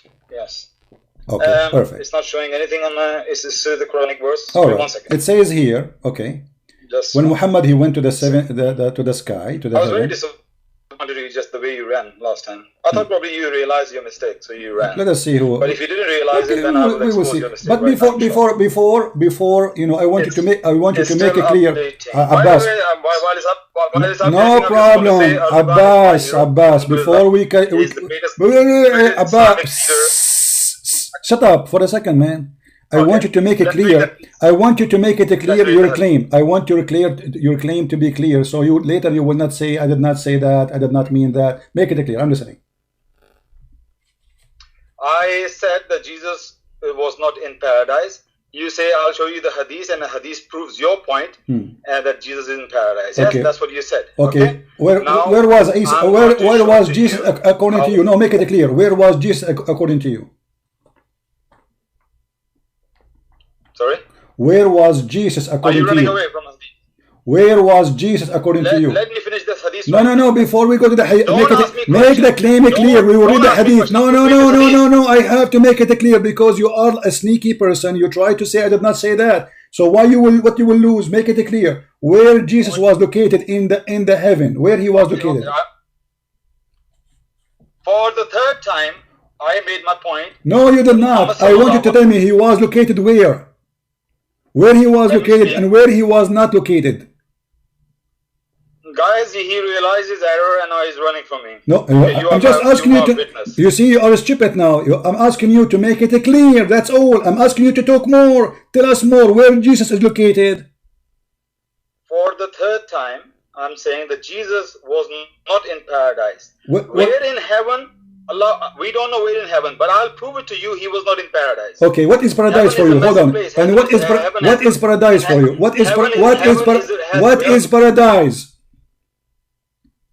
Guys, you see what he's doing? No, we want to know what is paradise. We want to know. No. You see what I'm doing? I'm putting you in the corner. No, we need to know. You said he is not in paradise. That means you know where is paradise. Where is paradise? The hadith is telling us that he's not in paradise. No. Tell me where he was. No. I want you to tell me where is paradise. When you say paradise, what is paradise? So you're not going to let me read the hadith? I want you to read the hadith, but first tell me what is paradise, because the whole claim is based on this. He is not in paradise. So I'm asking you, where is paradise? Hadith will answer you. No. Okay, give me the summary before we read it. We'll read the hadith. I promise you. I promise in front of everybody. We'll read the whole hadith. I want you to tell me where is paradise. Where is paradise? I would be the biggest. Believe in your promises. You play with words all the time. Abdul, potato. I feel sorry for your wife, man. What kind of a man you are? Why you don't make it simple? Tell me where is paradise. You say Jesus is not in paradise. Okay, tell us where is paradise. If you are a man enough to give me 2 minutes to make my point, then you can ask me many questions. Go ahead. Keep repeating the same question. I will give you 10 minutes. Here we go. I'm going to go to the kitchen. You speak as much as you want, but I want you to tell me. I want you to tell me where is paradise. I'm not going to talk. No, go. Where is paradise? The hadith is telling us that. No problem. What the hadith told you. Tell me what paradise. Tell me where is paradise. Where is paradise? Paradise, if you look up the sky, is towards the right, about 20, like 2 o'clock, 2 o'clock, you just go straight, and then you turn left, and there will be a person standing there. He will guide you to the arrow, and you follow the arrow. That's paradise. What kind of nonsense? You are making fun of your prophet right now. So if we follow that arrow, we will find Muhammad there. Now. Okay, so are you going to answer as a man or as a child? Where is paradise? Because you are saying Jesus is not in paradise. So where is paradise? So you're not going to give me a chance to speak. I'm asking you, man, you idiot. What's wrong with you? Guys, I am not giving him a chance. I am giving you all the chance. I will give you 10 minutes to tell us where is paradise. Here we go. I'm not going to talk unless you change the topic. Where is paradise? Where is paradise? No, because when I get you busted, you will say I did not say that. I know you. This is why I'm asking you. Give me a chance. You keep saying that. No, you coward. No, you potato. No, you coward. No, you coward. No, okay, tell us where is paradise. Okay, guys, why you don't want to tell us where is paradise? Are you saying you do not know where it is? I already told you I don't know where it is. I don't know where paradise is. So how you know Jesus was not there? Guys, he do not know where is paradise, but he knew that Jesus was not in paradise. Hadith is telling us. The hadith is telling you, okay, tell me what the hadith says, that where is paradise? You just said, you stupid idiot, you just said you do not know where paradise is. And now you are saying to us, the hadith will tell us where paradise is? Are you stupid or what? The answer to your question is, I don't know the location of where the paradise is. I'm not asking you location. Abdul, there's no paradise exist at all. This is not the question. The question, according to Islam, according to your prophet, where is paradise? Because you said Jesus was not and he is not in paradise. Okay, based on what you decide that Jesus is not in paradise? This is the question, because that means you know what is paradise. Otherwise, how you know that Jesus was not in the paradise? You see, this is what you do. You play with words. Why are you not giving me a chance to speak? What are you afraid of? Why you are not going to answer? What are you afraid of? Am I going to answer the way you want me to answer? No, because this is the whole challenge is about where is paradise, because you are saying Jesus. Okay, let us say, okay, hold on. If I say Abbas in this house, okay, and then you say to me this house is not paradise, okay, that's mean you know what is paradise. So what is paradise? The question, basic question is, I say Jesus is not in paradise. Okay, that's mean you know. That's mean you know. That's mean you. Okay, that's mean. That's mean. Jesus was. He didn't meet him in the paradise. Abdul, but that's mean you know what is paradise. Do you know? In order to say Jesus was not in paradise, then you should have information about paradise, correct? Okay, let me make my point and let people judge. No. You will make your point. You will make your point. What is the formation? No, before you talk, because later you will say you did not say that. I know you. You are a coward, as your prophet. Now, what is paradise? What do you know? What do you know about? You can expose me on that. What do you know about paradise? Tell us what is paradise. Tell us what is paradise before you tell us Jesus is not in paradise. What is paradise? Okay. If you're asking about the location of the paradise, I don't know. But I know for sure. Okay, what is paradise? Met Jesus. Okay, where is paradise? Okay, where is paradise? Where is paradise? Where? Okay, no problem. Okay, no problem. What is paradise? What is paradise? Oh, I see. What is paradise? Guys, please read this hadith yourself. This coward is never going to give me a chance. See the coward? See the coward? So the coward, you are liar. Then you do not know anything about paradise, but you are saying Jesus is not in paradise. Do you know anything about paradise? You keep asking me. You keep asking me question after question, but you're not letting me. No, I'm not asking you a question because this is the topic. Is about paradise. You are saying Jesus is not in paradise. Last chance for the coward prince. You are the coward son of Muta. You are the coward son of Muta, and you have no dignity. This is a proof to me that you are son of Muta, man. Because if you are a man, you will tell us your knowledge, share your knowledge. What do you know about paradise? You don't know anything. Calling people names doesn't make you. I'm not calling you names. Your prophet, he ordered you to be a son of Muta. Listen, you are a coward. You call me to give you an answer. Oh, what I'm asking you. You are saying Jesus is not in paradise. Okay, what is paradise? To be sure that Jesus is in the paradise. Do you know where paradise is? You said I do not know the location. So how you know that this is not paradise? And let me remind people that you bring this hadith to prove me that Jesus was in paradise. Yes? My friend, I am proving to you. I'm proving that you are a donkey. This is what I prove. Now, I'm not going to talk no more. Read the hadith, and read the hadith, and let us laugh. Okay, go. You say this hadith will prove to us that Jesus is not in paradise. Okay, go ahead, tell us how. I'm listening. I give up my question. Inshallah, alhamdulillah. Okay. Inshallah. You give me a chance, mashallah. No, you didn't give up your question. Your question was not relative to that. Anyway, now this hadith tells us that Muhammad went on the night journey. Let me speak now, please. So he went on a night journey and he met many different prophets, and then he met Jesus on the second heaven. Then hadith carried on. I want you to bring it to the end of the hadith, please. Can you bring to the hadith to the end to make my point? All right. Because hadith is very long. It will take 10 minutes to maybe read it. Then Muhammad met Allah subhanahu wa ta'ala. He gave him, Moses told him, no, go back and ask for less and less. In the end, it became 5 salah. Now, can you go to the right at the end of this hadith, please? I didn't speak the end of this hadith. The end? Okay, here we go. So all people can see what I'm trying to say here. Okay, this is the end. So after all that, can you go to the end of the hadith, please? This is the end, okay. Can you roll down? See, can you roll hadith down? Okay, I went. Okay.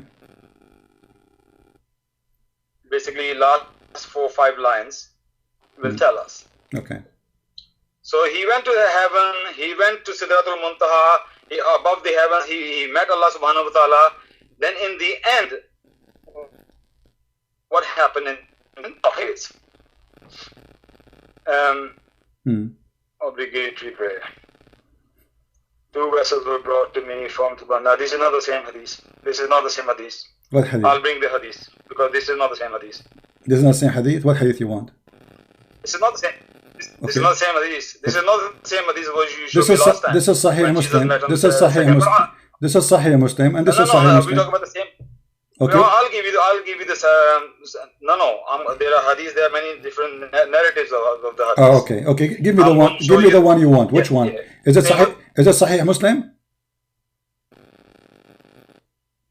I'm not saying it's wrong hadith. I'm not saying wrong. I'm saying, is it Sahih Muslim? Okay, the hadith you are talking about, the one I showed you, is it Sahih Muslim? The last time you show me, I'm not rejecting the hadith. Oh yeah, this is not the question, you idiot. Stop acting like I'm asking you. Okay, is it Sahih Muslim, the hadith you accept? The one to show you, the one you like. Is it Sahih Muslim? Okay. Now, yes, I'm going to Sahih Muslim. Yeah? Okay, this is the second one in Sahih Muslim. Is that the one you want? Is this the one? Okay. Is that the one you want? Okay, is that the one you want? Sahih Muslim. I'm reading the hadith for you for the benefit of all people. Sahih Bukhari, hadith number 349. Al-Bukhari. This is Al-Bukhari. Hold on. Let us open Al-Bukhari. Hold on. Let us find Al-Bukhari. Let us find Al-Bukhari. Okay. Sahih Bukhari, hadith number 349. Book 8, hadith number 1. Hadith number. Same thing mentioned that hadith number 1. Hadith Same number thing 1. mentioned that he met Adam, Idris, Moses, Jesus, and Abraham in the second heaven. Okay. The same hadith, and the hadith carried on. Sahih al-Bukhari, hadith number 1. Okay. Sahih al-Bukhari, book number 8. Hadith number 1. Or international number is 349. Hadith number 349. Do you want to put in the screen, or you want me to read from my... hold on, no, I will put in the screen so everybody can see. Book number 8, book number 8, book... Hadith number 1. 8, hadith 1, hold on. Number 1. Yes. Give us a second. It's the same story mentioned. No problem. He went to the heaven. No problem, my friend, no problem. Let's see it so we can see what are you talking about. Stop calling me friend. You stop calling me friend. You're going against the Bible. Don't call me friend. I'm not coming with the same teaching. You are not my friend. You are my joker. Here we go. Okay, so you're a hypocrite. Okay, here we go. This is the hadith you are talking about. Hold on. Okay, hold on.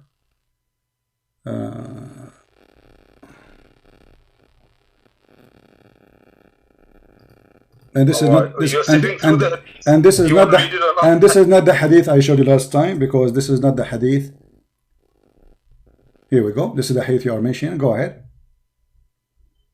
Okay. Now the same story is same. He went up to the heaven. Okay. And if you read the hadith, he met Jesus. But in the second heaven with the Moses and everybody. Go to the end of this hadith, please. Okay, the end. Okay. All right. I don't see it on the screen.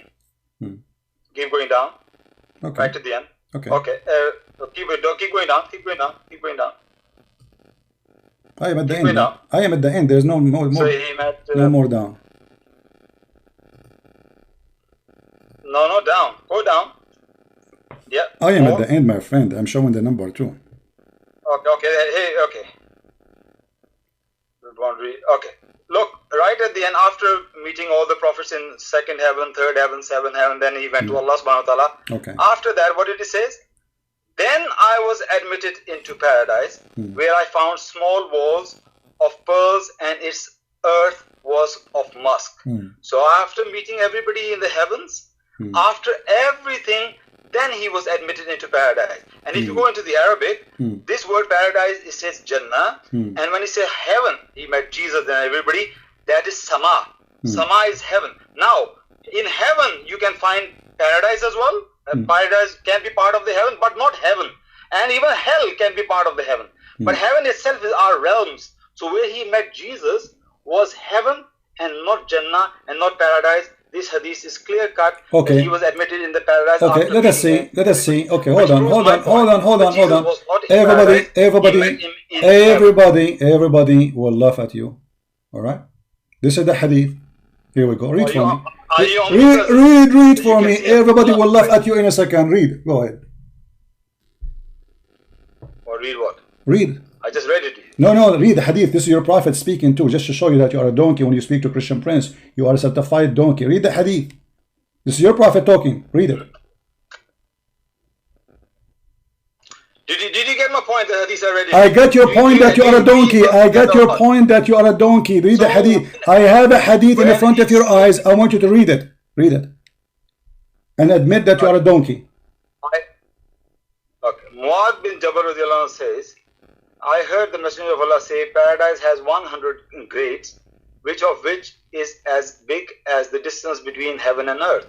The highest of them is Firdaus, and the best of them is Firdaus. The throne is above Firdaus, and from it spring forth the rivers of paradise. If you ask Allah, ask Him for Firdaus. So where does it say Jesus is in Firdaus? No, I want you to tell me. So what is paradise? The paradise is what is paradise? What is the question? All the heaven is paradise. All the heaven is paradise. I am not. That hadith. What? No, astaghfirullah. Okay, so the hadith says that he met Jesus in second heaven.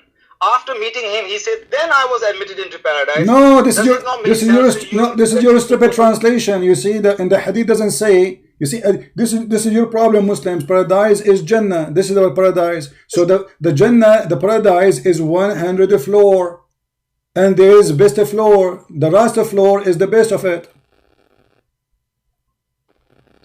Let's say, for example, I want to go to what was the example? I want to go to a particular store, like. Okay, Adidas. so was Jesus in Jannah or he was not? Adidas. Was Jesus in? Adidas is a part of the shopping center. So if you meet somebody in shopping center and then you say, then after meeting that person, I went to Adidas. That does that mean that person was in the shop Adidas? No. Okay, that's exactly what happened here. Okay, Abdul. Okay, listen. You know what? You know, Abbas. Abbas. I want to take advantage of having a majestic, knowledgeable person like you. And as long as you are talking about this. No, I'm not. But Oh no! Just wait. Okay, where we can find the Nile River, as long as we are talking about the paradise, is it true that the Nile River and Euphrates are in the paradise? So you agree? You have no proof of Jesus in paradise. Well, guys, I got you busted already. From your prophet teaching. Do you agree that your prophet he found? Do you agree? You can ask me any Do you agree? Do you agree that your prophet, when he went to the paradise, you are the one talking about paradise, he found in the paradise 4 rivers. 2 of them is the Nile and Euphrates. Yeah, so okay, why you said to me you do not know the location if we knew where they are, because according to your stupid prophet, the Nile River and the Euphrates River is where the paradise. Here we go. You are the one who agree with that, and you said you agree with it. So how it is in heaven if the Nile is in Egypt, it's coming all the way from the heart of Africa, and the Euphrates is coming from Turkey. How your prophet, he said the Nile River and the Euphrates are the rivers of the highest floor in heaven. You are the one who mentioned Lot tree, aren't you? Yeah. Under the Lot tree, there is 4 rivers, 2 of them hiding and 2 they are not. Muhammad asked Jibreel, what are these rivers? He replied, those 2 hiding rivers are the rivers of paradise. As regarded the 2 manifest ones, they are the Nile and Euphrates. You're breaking up badly. No, I'm not. No, I am not. You hear me very well. I can't hear you. No, you hear me. Don't hang up. How you stupid prophet, he think that the Nile River and the Euphrates River are coming from under the tree, which is the tree of Allah, which is in the seventh heaven, which you are saying to me, this is the highest floor, which is Jesus is not there according to you. No problem. How you are saying, how your prophet says such a stupid thing? Because according to this, Muhammad, he did not go to the sky. He went to the heart of Africa. In the same time, he found the Euphrates there too. Okay, what's the point you're making here through these hadith? What are these? Until now, Abbas, you do not know what the point, guys. Abbas, until now, he do not know what the point. How Muhammad he went to the seventh heaven? How he went from gate number 1, gate number 2, gate number 3, gate number 4, and then how you are saying that Jesus was not in paradise, which is heaven, but in the same time, in that paradise, we find that the Nile River and the Euphrates is coming from there. Did your prophet really go to Africa, or he went to the seventh heaven? Bring the hadith a little bit down. Let me read you what the point you're making it, because I'm reading it. Here we go. It's in front of you. It's in front of you. It's in front of you. It's in front of you. So you saying the hadith says the Euphrates River and Nile River are in heaven and in paradise. That's what you're saying? Mm-hmm. Okay. Did you get my point that I said to you? Paradise is part of heaven, but all heaven is not paradise. Because the hell is also in heaven. Okay, what is the word? When you say Abdul, you know, you are trying to find thought to answer. How the Nile River and Euphrates, they end in the seventh heaven? Okay, I'm going to say that again. I think you just ignore me what I said. Now, paradise is part of the realms of the heavens. This is not the question now. This is not the question. This is not the question. How the Nile River stop running away. People are laughing and dying at the stupid lie of Muhammad. Obviously, he did not go anywhere. He did not know where the Nile River is. He did not know where Euphrates is. And this guy is making up a story. Did your prophet found? You are claiming to be all-knowing God. You know everybody's laughing and dying.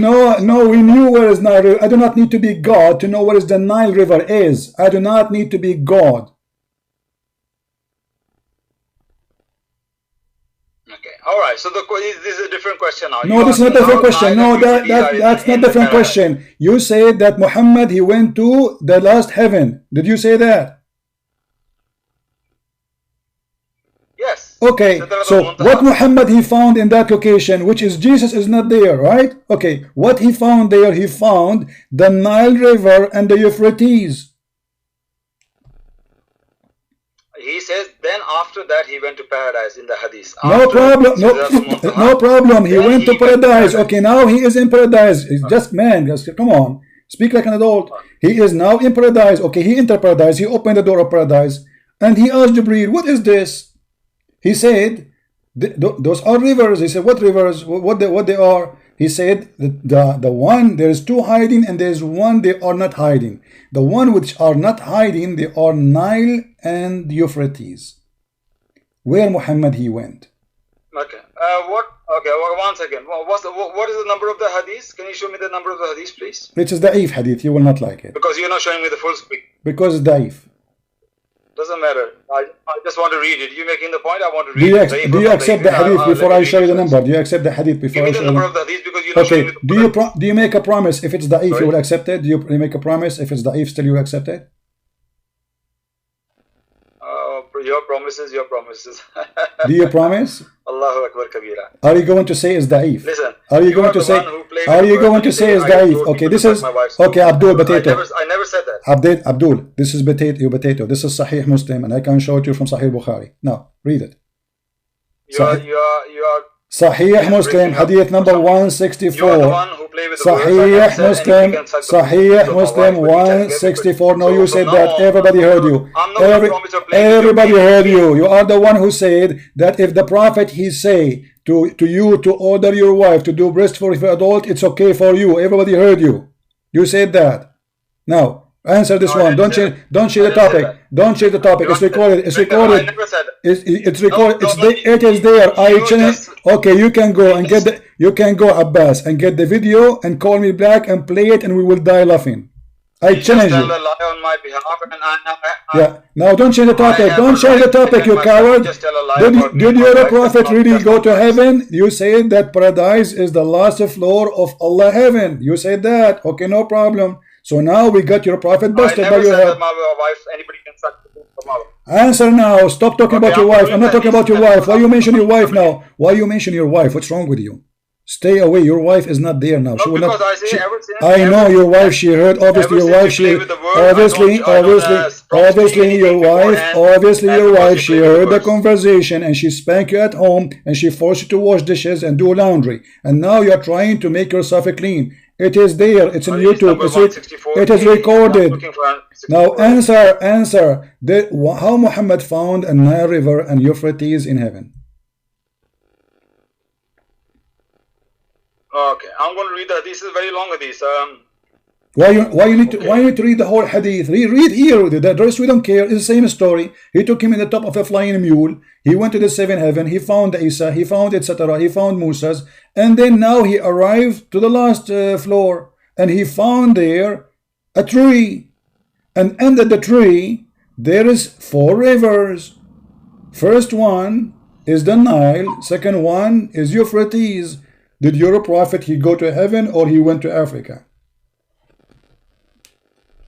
Okay, I'm reading it. I'm reading it. He met Jesus in the 2nd heaven, Yahya in the 3rd heaven, Yusuf in the 3rd heaven, Idris 4th, Harun 5th, and then he traveled on till where we reached the 6th heaven and came to Moses, and I greeted him, and he said, "Welcome unto the righteous."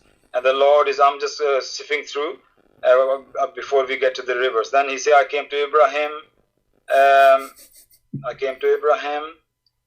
He narrated in the hadith, Prophet ﷺ told that he saw 4 rivers which flowed from 2 manifest rivers and 2 hidden rivers.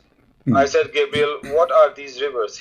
He replied, the hidden rivers are the rivers of paradise, and as regards the 2 manifest ones, they are the Nile and the Euphrates. Then the Baitul Mamur was raised up to me. And I said, oh, Gabriel, okay. So he saw the rivers on the top after he met all the prophets. And then he went on the top, yes? So he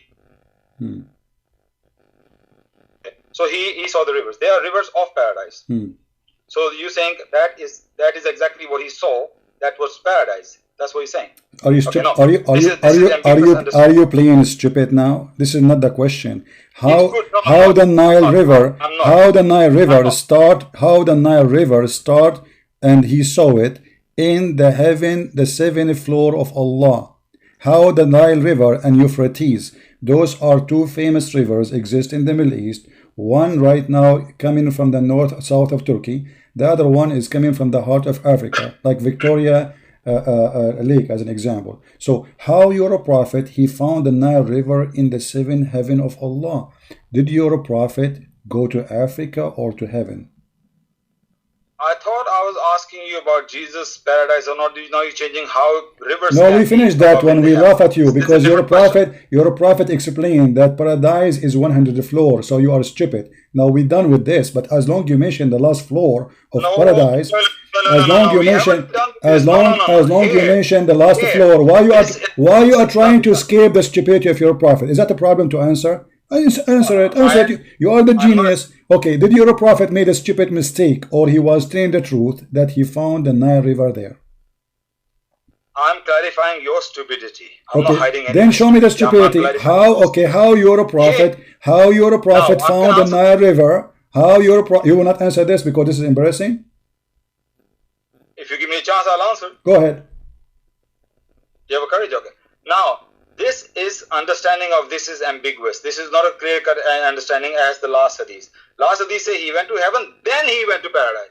This hadith say he saw rivers. It's possible that he's talking about he saw the vision of particular river in paradise. Not necessarily those What vision? What are you adding words? Does it say there it's a vision Muhammad was dreaming? He saw rivers and he asked Jibreel, what was those rivers?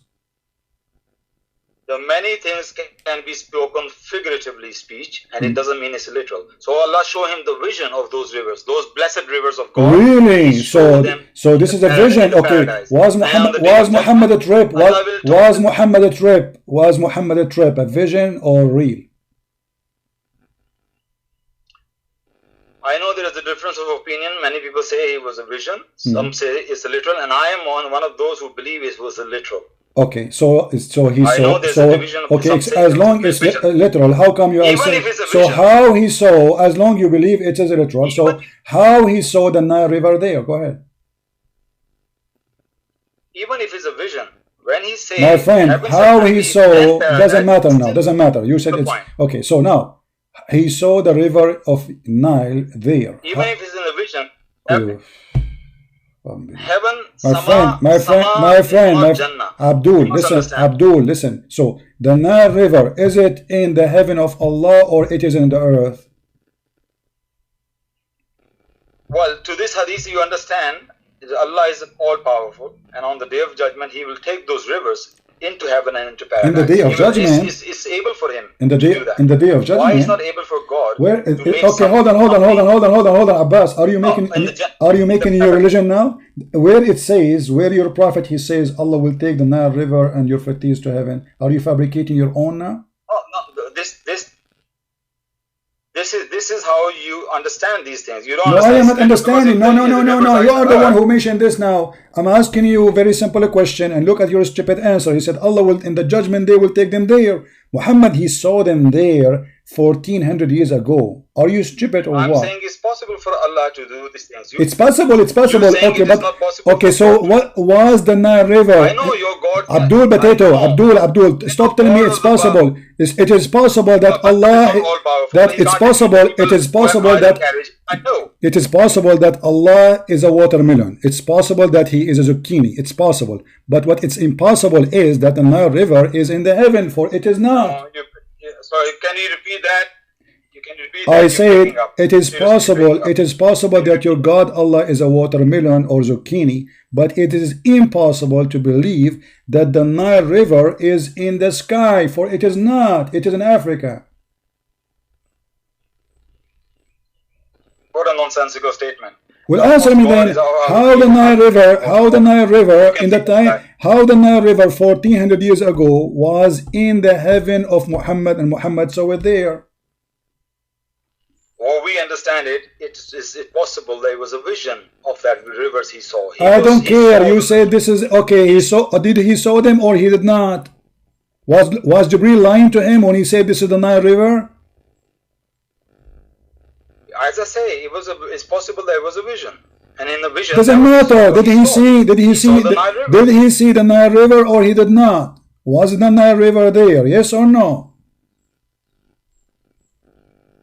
If I see a Nile River, somebody send me a video, I'm seeing a Nile River. Stupid donkey Abdul, stop. You are ashamed of the stupidity of your prophet. It's so clear. He saw the Nile River there. He did not send him a video. Stop being a donkey. People are dying laughing at you. And the only reason I'm keeping you live on air because we need some entertainment. You are our joker. So I want you to answer. Abdul. So the point here is. Yeah, the point is, did he see the river? Yes or no? You see how you change the topic. I am not. I am taking a chance. I'm taking a chance to give you additional spank. Did Allah claim that the Nile River exists next to his house in the heaven? Yes or no? In the north of Syria, south of Turkey. North of Syria, south of Turkey. Okay. So he was in Syria and Africa together. Huh? So he was in Africa. He was in Syria and Africa at the same time. Exactly. We are laughing with you too. Muhammad is a donkey. Allahu Akbar. See guys, Abbas is laughing at his prophet. That's wonderful. He just left Islam because he's saying so. Muhammad was in Africa and in Syria at the same time, and he's laughing. Yeah. This is a joke. Obviously, your prophet is a liar. So thank you very much for laughing at Muhammad's statement. Can I tell you a secret? No, You don't know, tell me you a can laugh secret. at your Tell me foolishness why you are laughing at the at your moment. prophet's statement, because you just said, because you just said that Okay, anyway, so Muhammad was in Africa. I basically debunk you. You have no proof that Jesus was in paradise. Listen. You have no proof whatsoever. You just laugh at your prophet. You just laugh at your prophet, and thank you very much for helping me to laugh at him. You laughed at your prophet's statement that he was in heaven while he was in Africa and Syria in the same time, which means Muhammad, he split his feet between two far away land and he was there in the same time, but yet he claimed he went to the seventh heaven. Laugh with me again at your prophet. Can you say it again? Everyone with a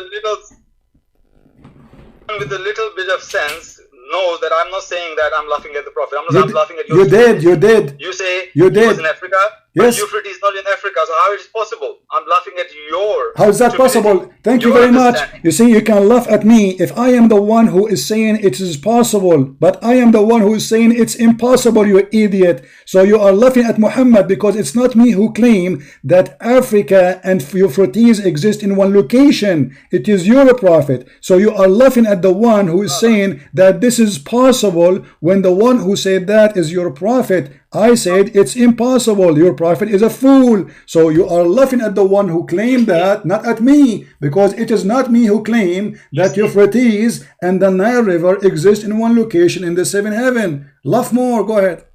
You see, you don't even remember when you say something. You said your prophet was actually in Africa. That's what you said. Yes. I'm laughing at your stupidity. No, I'm if he was in Africa, you stupid Abdul. You stupid Abdul. No, I was saying that's mean your prophet. Did your prophet go to Africa or to heaven?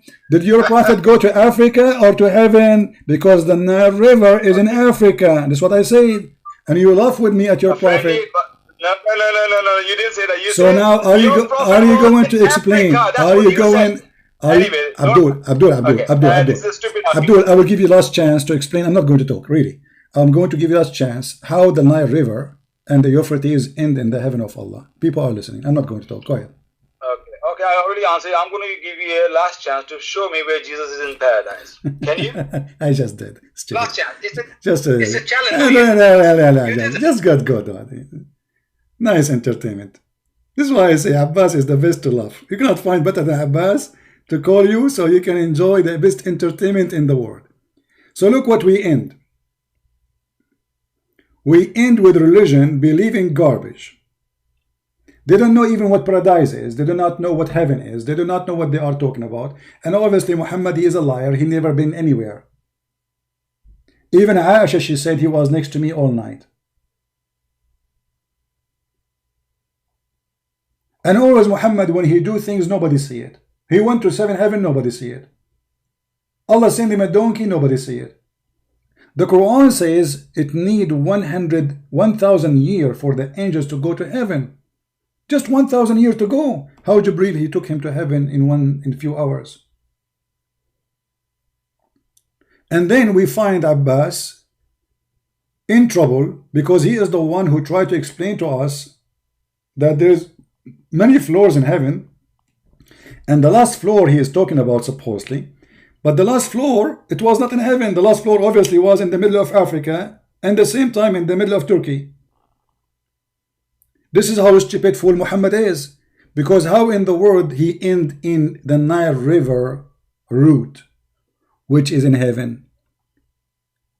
But the stupid Muhammad in his time, he never heard about those great rivers. So at that time the Euphrates was strong, but now it's like a faucet, because Turkey built many dams on it. So now the Euphrates go all the way to Iraq and Syria like a drop of water, almost dry. But Muhammad the fool, he do not know where they are located. He heard about them. And he did not mention the Amazon River, which is greater than those rivers. Why he mentioned this? Because he never heard of the others.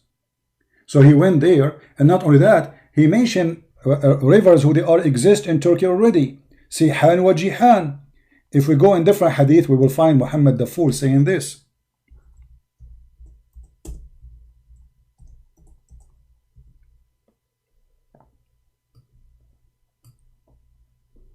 Sihan and Jihan, those are rivers next to Euphrates. Actually, they are from like they supply Euphrates with some water. They are little tiny rivers.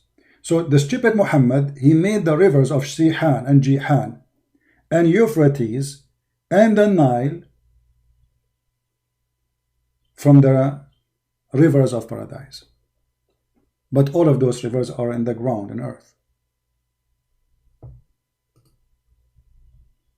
Do you see it? This is why we laugh at this cult. Everybody, you know, if Muhammad is a prophet, how he says such a statement? Obviously, his journey to what he called paradise, it was a hoax. It is a lie. And what I like about Muhammad, that he is a person, when he talk, he do poo-poo. He don't speak. So the more he talk, the more poo-poo come. And the more he help us to expose him to be a false prophet.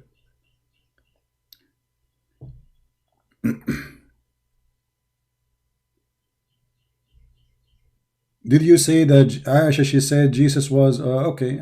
Yeah, I said that, Abbas. Do you want me to call me? Do you want to call me?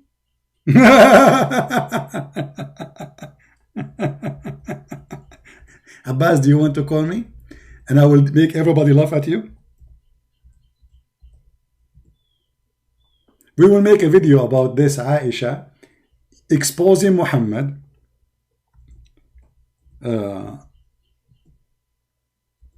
saying that Muhammad did not go by his body to heaven. What do you think, guys?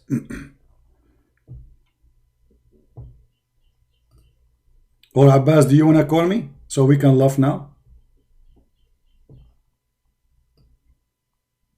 Do you like to call me again so we can die laughing, Abbas? About what Aisha, she said, that Muhammad, he did not go with his body anywhere. Do you accept the challenge, Abbas? Say yes. Abbas, say yes, and I will call you. Come on, Abbas. Come on, buddy. You want more spanking for today?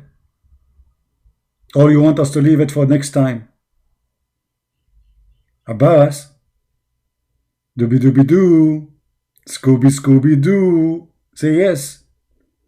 I logged off Skype, by the way, but I will go back just for you, Abbas. Honest to the leg of Allah. Say yes, and I will call you. Yes? Okay, guys, Abbas, he said yes. What I can do? I cannot resist the temptation.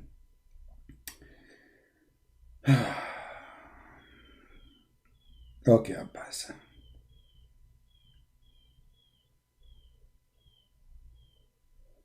See how much I care for you, Abbas. I'm going just in Skype just for you, man.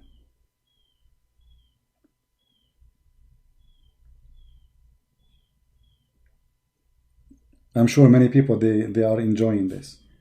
Okay, Abbas, let me call you.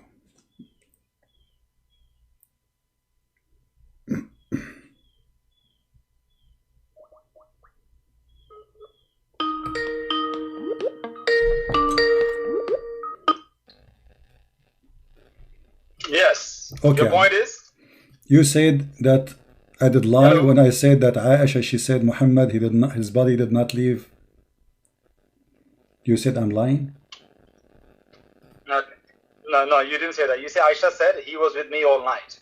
That's what he said. It's yeah, true. well, if his body is with me, he's with me all night. No. You said yeah. So according to you, okay. So Aisha okay, said he was with me hold on. Okay, he was with her. Okay, yes? okay. If you are laying down next to your wife all night, is she saying that you are with me all night? Yeah, of course. Yes, that's right. But that is silly, what you said there. What? And you call yourself a scholar of Islam. Why is silly? Why is silly? I'm telling you, listen to me. Okay. Because this night journey took place in Makkah. So Isra came in Makkah. And Aisha didn't move to Muhammad until he moved to Medina. She lived with him in Medina, not in Makkah. So this is so silly. If you have a little knowledge of Islam, you know that doesn't make any sense. Okay, hold on. That's my point. But was Muhammad with Aisha in Mecca or he was not? Isn't it? She live with him didn't Muhammad in Medina. Okay, She didn't hold on. Muhammad, he did not live with Aisha anytime in Mecca? He didn't live with Aisha. She didn't move with him because she moved with him when she was 9, according to Hadith. Yes, 9, and that took place in Medina. Who said that she did not live until 9? That's what I'm saying. Who said that?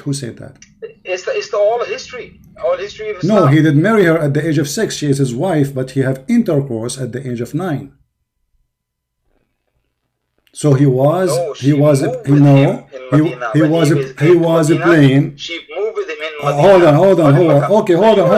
Okay. You see, I'm going to show everybody that you are stupid officially, because if Aisha, she was not with him, how Aisha, she say he did not go by his body? So what she meant by that? How she knew?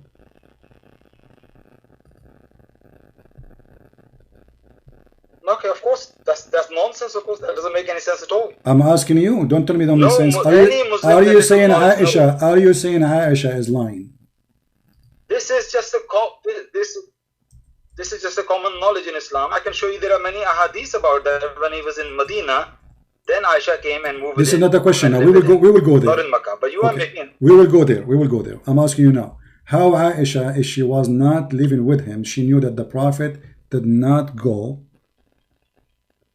to heaven if she is not next to him?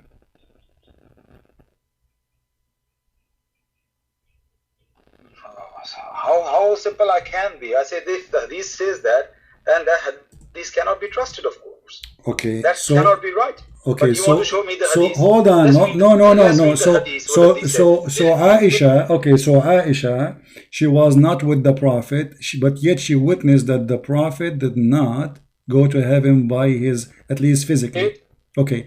Did Aisha, is it possible that Aisha is fabricating or lying, or maybe this is what Muhammad told her? Or she is so young, maybe she was asleep snoring? Aisha radiallahu anha, a mother of the believers, have no reason to say such a blatant lie, since she knows Muhammad warned all the Muslims, do not lie upon me, otherwise you will be in hell. She would never say anything which is lie. You see, for me, all the stories of Muhammad, about Muhammad, is fabricated by Muslims, I believe. Secondly, if Aisha, she is saying that regardless if she was living with him or not, that means Aisha, she is either she was with him, that means all the stories Muslims they told us about where Aisha was located at that time is a lie, and the age of her marriage was a lie, and in the same time, if she was, hold on, and if she was saying what Muhammad told her, that even make it more horrible, because if Aisha, she is the first witness, and Muhammad, he told you, خذوا نصف دينكم من هذه الحميراء, took your half of your religion from this red-head woman. So if the red-head woman who is giving you a bunch of lies, and one of those lies that Muhammad did not go to heaven, why Muhammad, he ordered the Muslims to take your religion from her? Do you see, you talk to many Muslims, I told you last time before as well, I can see through you, what exactly you are, see through like X-ray. I can see through you. I know exactly what you're doing right now. What I'm doing. I want you to show me the hadith where she say I was lying next to him and he go nowhere. No, you see, for me, I did not say, I did not, you know, you see, show me that. Hold on. Don't play with me. I just explained to you what Aisha, she said, that Aisha, she said that he went by his spirit, not by his soul. But this is mean that Aisha, she is saying that his body was next to me. Otherwise, how Aisha, she knew? Yeah, exactly. Show me the hadith, please. Okay, here we go. This is I never read the hadith. This is Tafsir al-Quran. Okay, this is Tafsir al-Quran. This is Ibn Kathir. I will put it for you on the screen. All right. And this is Aisha speaking. It says here, let's see.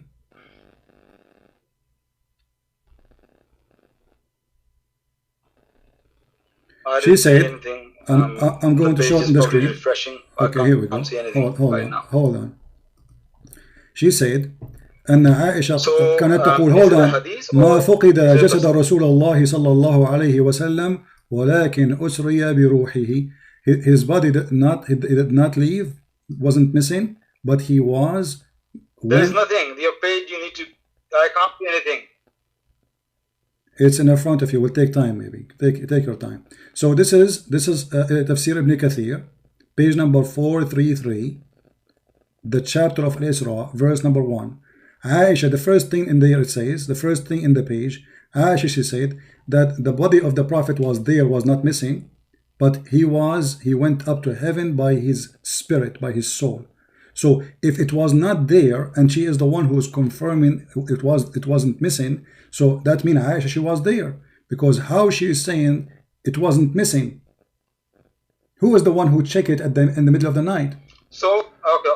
Who is the one? Abbas. Who is going to find? Who is the one who will find a missing person in the middle of the night? Isn't it his wife? Okay, I want to clear one thing. So the Arabic doesn't say that he was next to me. No, it doesn't say that. No, it says, I'm translating to you. Say that? Hold on, I'm translating to you. His body was not missing, but it was his soul which went up to heaven. So وَمَا فُقِدَ, it wasn't missing his body. She said his body, the word body. So his body is next to her. Okay. Because how Aisha, she knew what happened in the middle of the night if she is not with him. Oh, okay. Now the complete picture has completely changed now. I'll tell you why. Why? If she say he was next to me, then that means she is saying that I was present there. If she's saying his body was still in the world, but his spirit was not, then you can say that she's talking about the knowledge that she heard from the Prophet. Okay, hold on. So how the Prophet, hold on, Abbas, just to show you how, I was next to him. Okay, I will show you how stupid what you say. So the Prophet, he went to heaven, and he claimed that he went to heaven. Nowhere in any hadith he said. I can't hear you, breaking up. Hold on, no, you hear me. Nowhere Muhammad he said, I went up to heaven by my soul. Do you agree?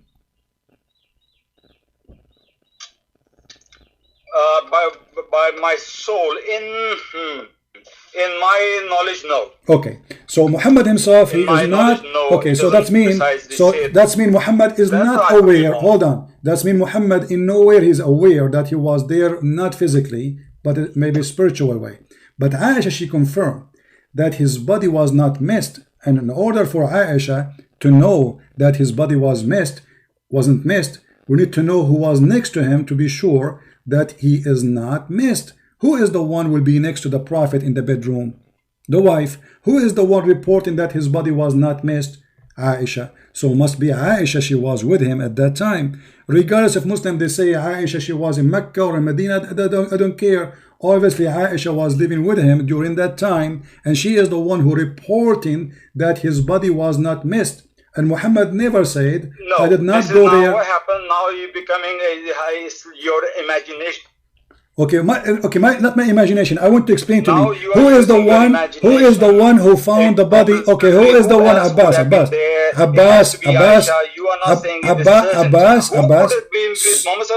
Okay, who is the one who found the body of Muhammad there, did not go?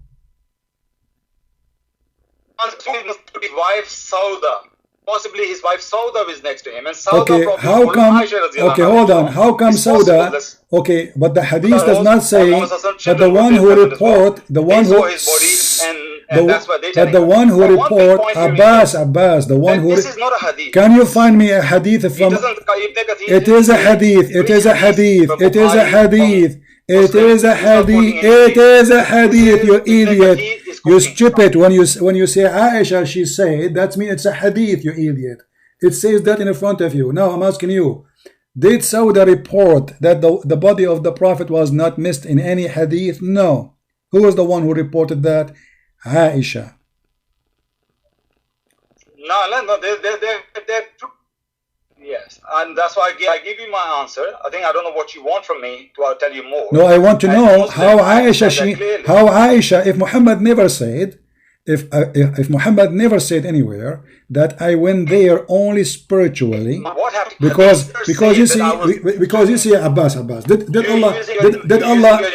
did Allah send Muhammad a physical animal to carry him? Yes or no?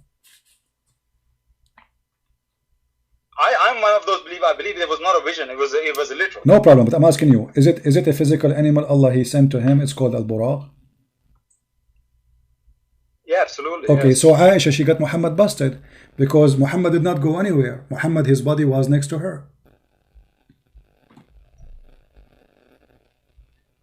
So this is okay. This is Ibn Kathir first of all to start with. It's a hadith. I'm going to challenge this against the Sahih Hadith. Sahih Hadith say he went physically. My friend. Say, you see, you Muslims, you are the one who collect the hadith. You are the one who give us the hadith, and you are the one who printed, and then you say to us it's not correct. So why you collect it? Take care. anything is embarrassing. It proves that Muhammad is a fraud. It is not sahih, brother. Oh, for sure you will say it's not sahih because this one will get Muhammad busted. The woman, she just witnessed that he was there. Nobody missed his body. So it's very obvious that Muhammad's story, all of it is destroyed by one sentence from Aisha. Just one sentence from Aisha destroyed Muhammad's lie.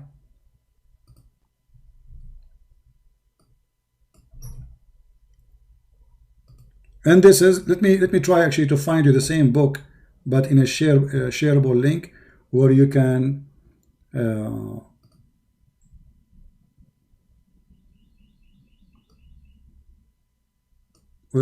use Google translation, all of you. Give me a second, because this is Google page, and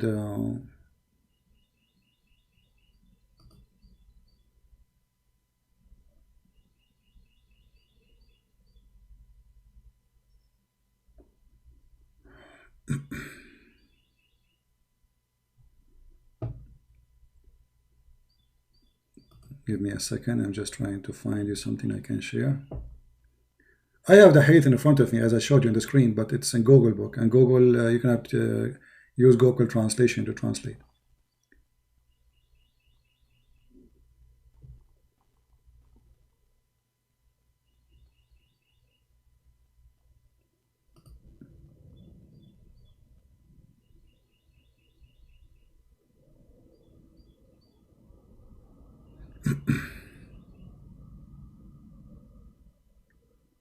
And look, now actually I found more reference which I can mention.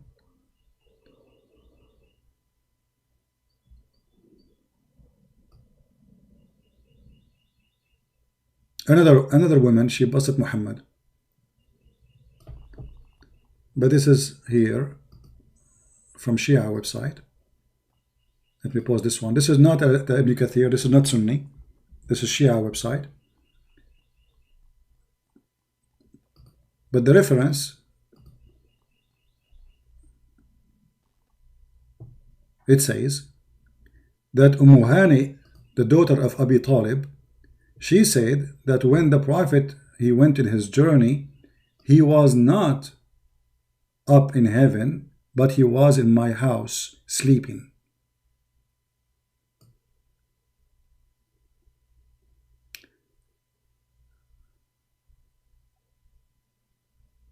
This is Hani.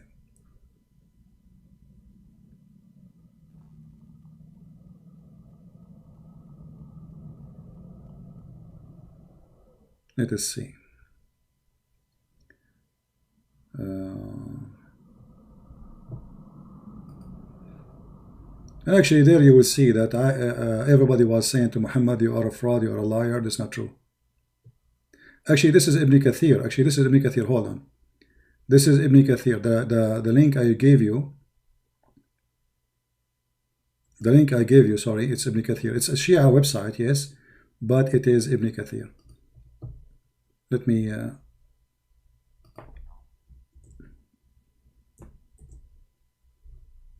here we go. The same link I gave you guys. This is where Aisha, she said that he was not left up by his body, but by his soul. And Hani, she confirmed that he was sleeping next to her in her house. Here we go. If we go here,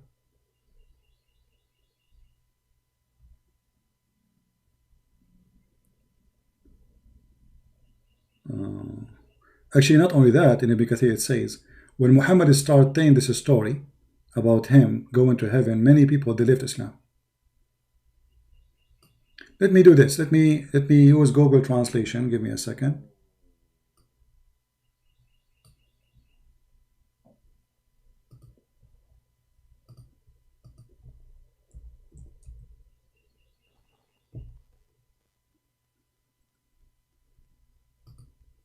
Give me a second. My internet is going up and down. I hope we will not lose internet.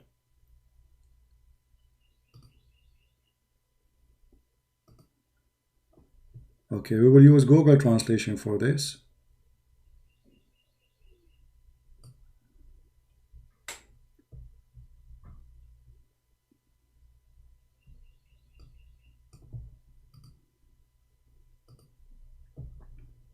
And you will see how much confused the Muslims about what happened to Muhammad, starting from his wives, and how people, they left him for he is a liar. That many people, they became apostate after he claimed that he went up to heaven. And when he mentioned that he went to Al-Aqsa Mosque and he went to heaven, people start talking about it, and people who believed him apostate. You see that? Do you see it? What happened to people? They discovered that he is a fraud, he's a liar. Especially when his wife, she got him busted, that he was with me. He did not go anywhere. This is in the book of Ibn Kathir. And then here it says, the daughter of Abi Hani, daughter of Abi Talib, it says that the Messenger of Allah, grant him, etc. He slept with her. Translation here is not correct. He slept with me the night, so he prayed, and next day he started telling them about what happened. He did not go anywhere. He was sleeping with her all the night. Do you see it? He slept with her all the night. In the morning, he started telling people that I went to heaven, I went to Jerusalem, I went, etc. And I saw the Nile River in the heaven. People, they right away, they discovered that this guy is a fraud. Even those who believe in him, it says they left him. Can you send the link? The admin is posting the link. I already posted the link. The admin already posted the link for you.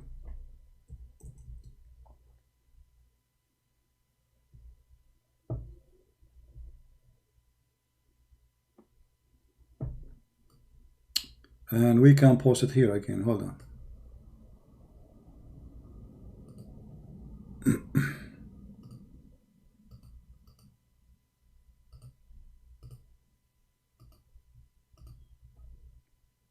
Yeah, here we go.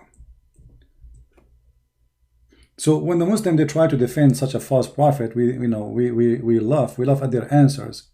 And this is why this poor Abdul, who is struggling to tell us where is heaven and what heaven, he don't know. All what he knew, that Muhammad told him that there is a 7th floor and there's 100th floor, and then in the 7th floor there's 4 rivers, and then we discovered that those rivers, all of them, they are earthly river. Obviously Muhammad is a fraud. He never went anywhere. Right? Yeah, anyway, I want to say thank you guys for being here.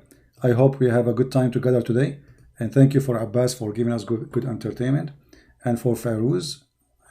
This guy is good to have him for entertainment too. We will call Fairuz.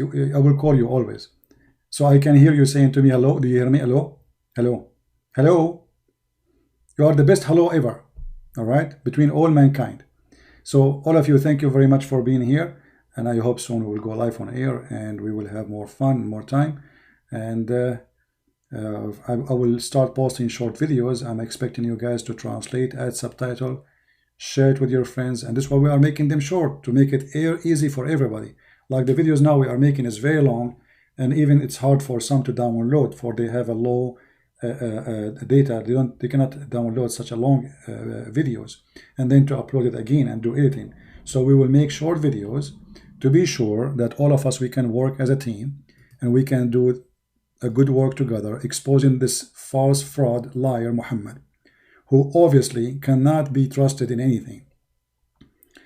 By the way, yesterday I went to heaven and I found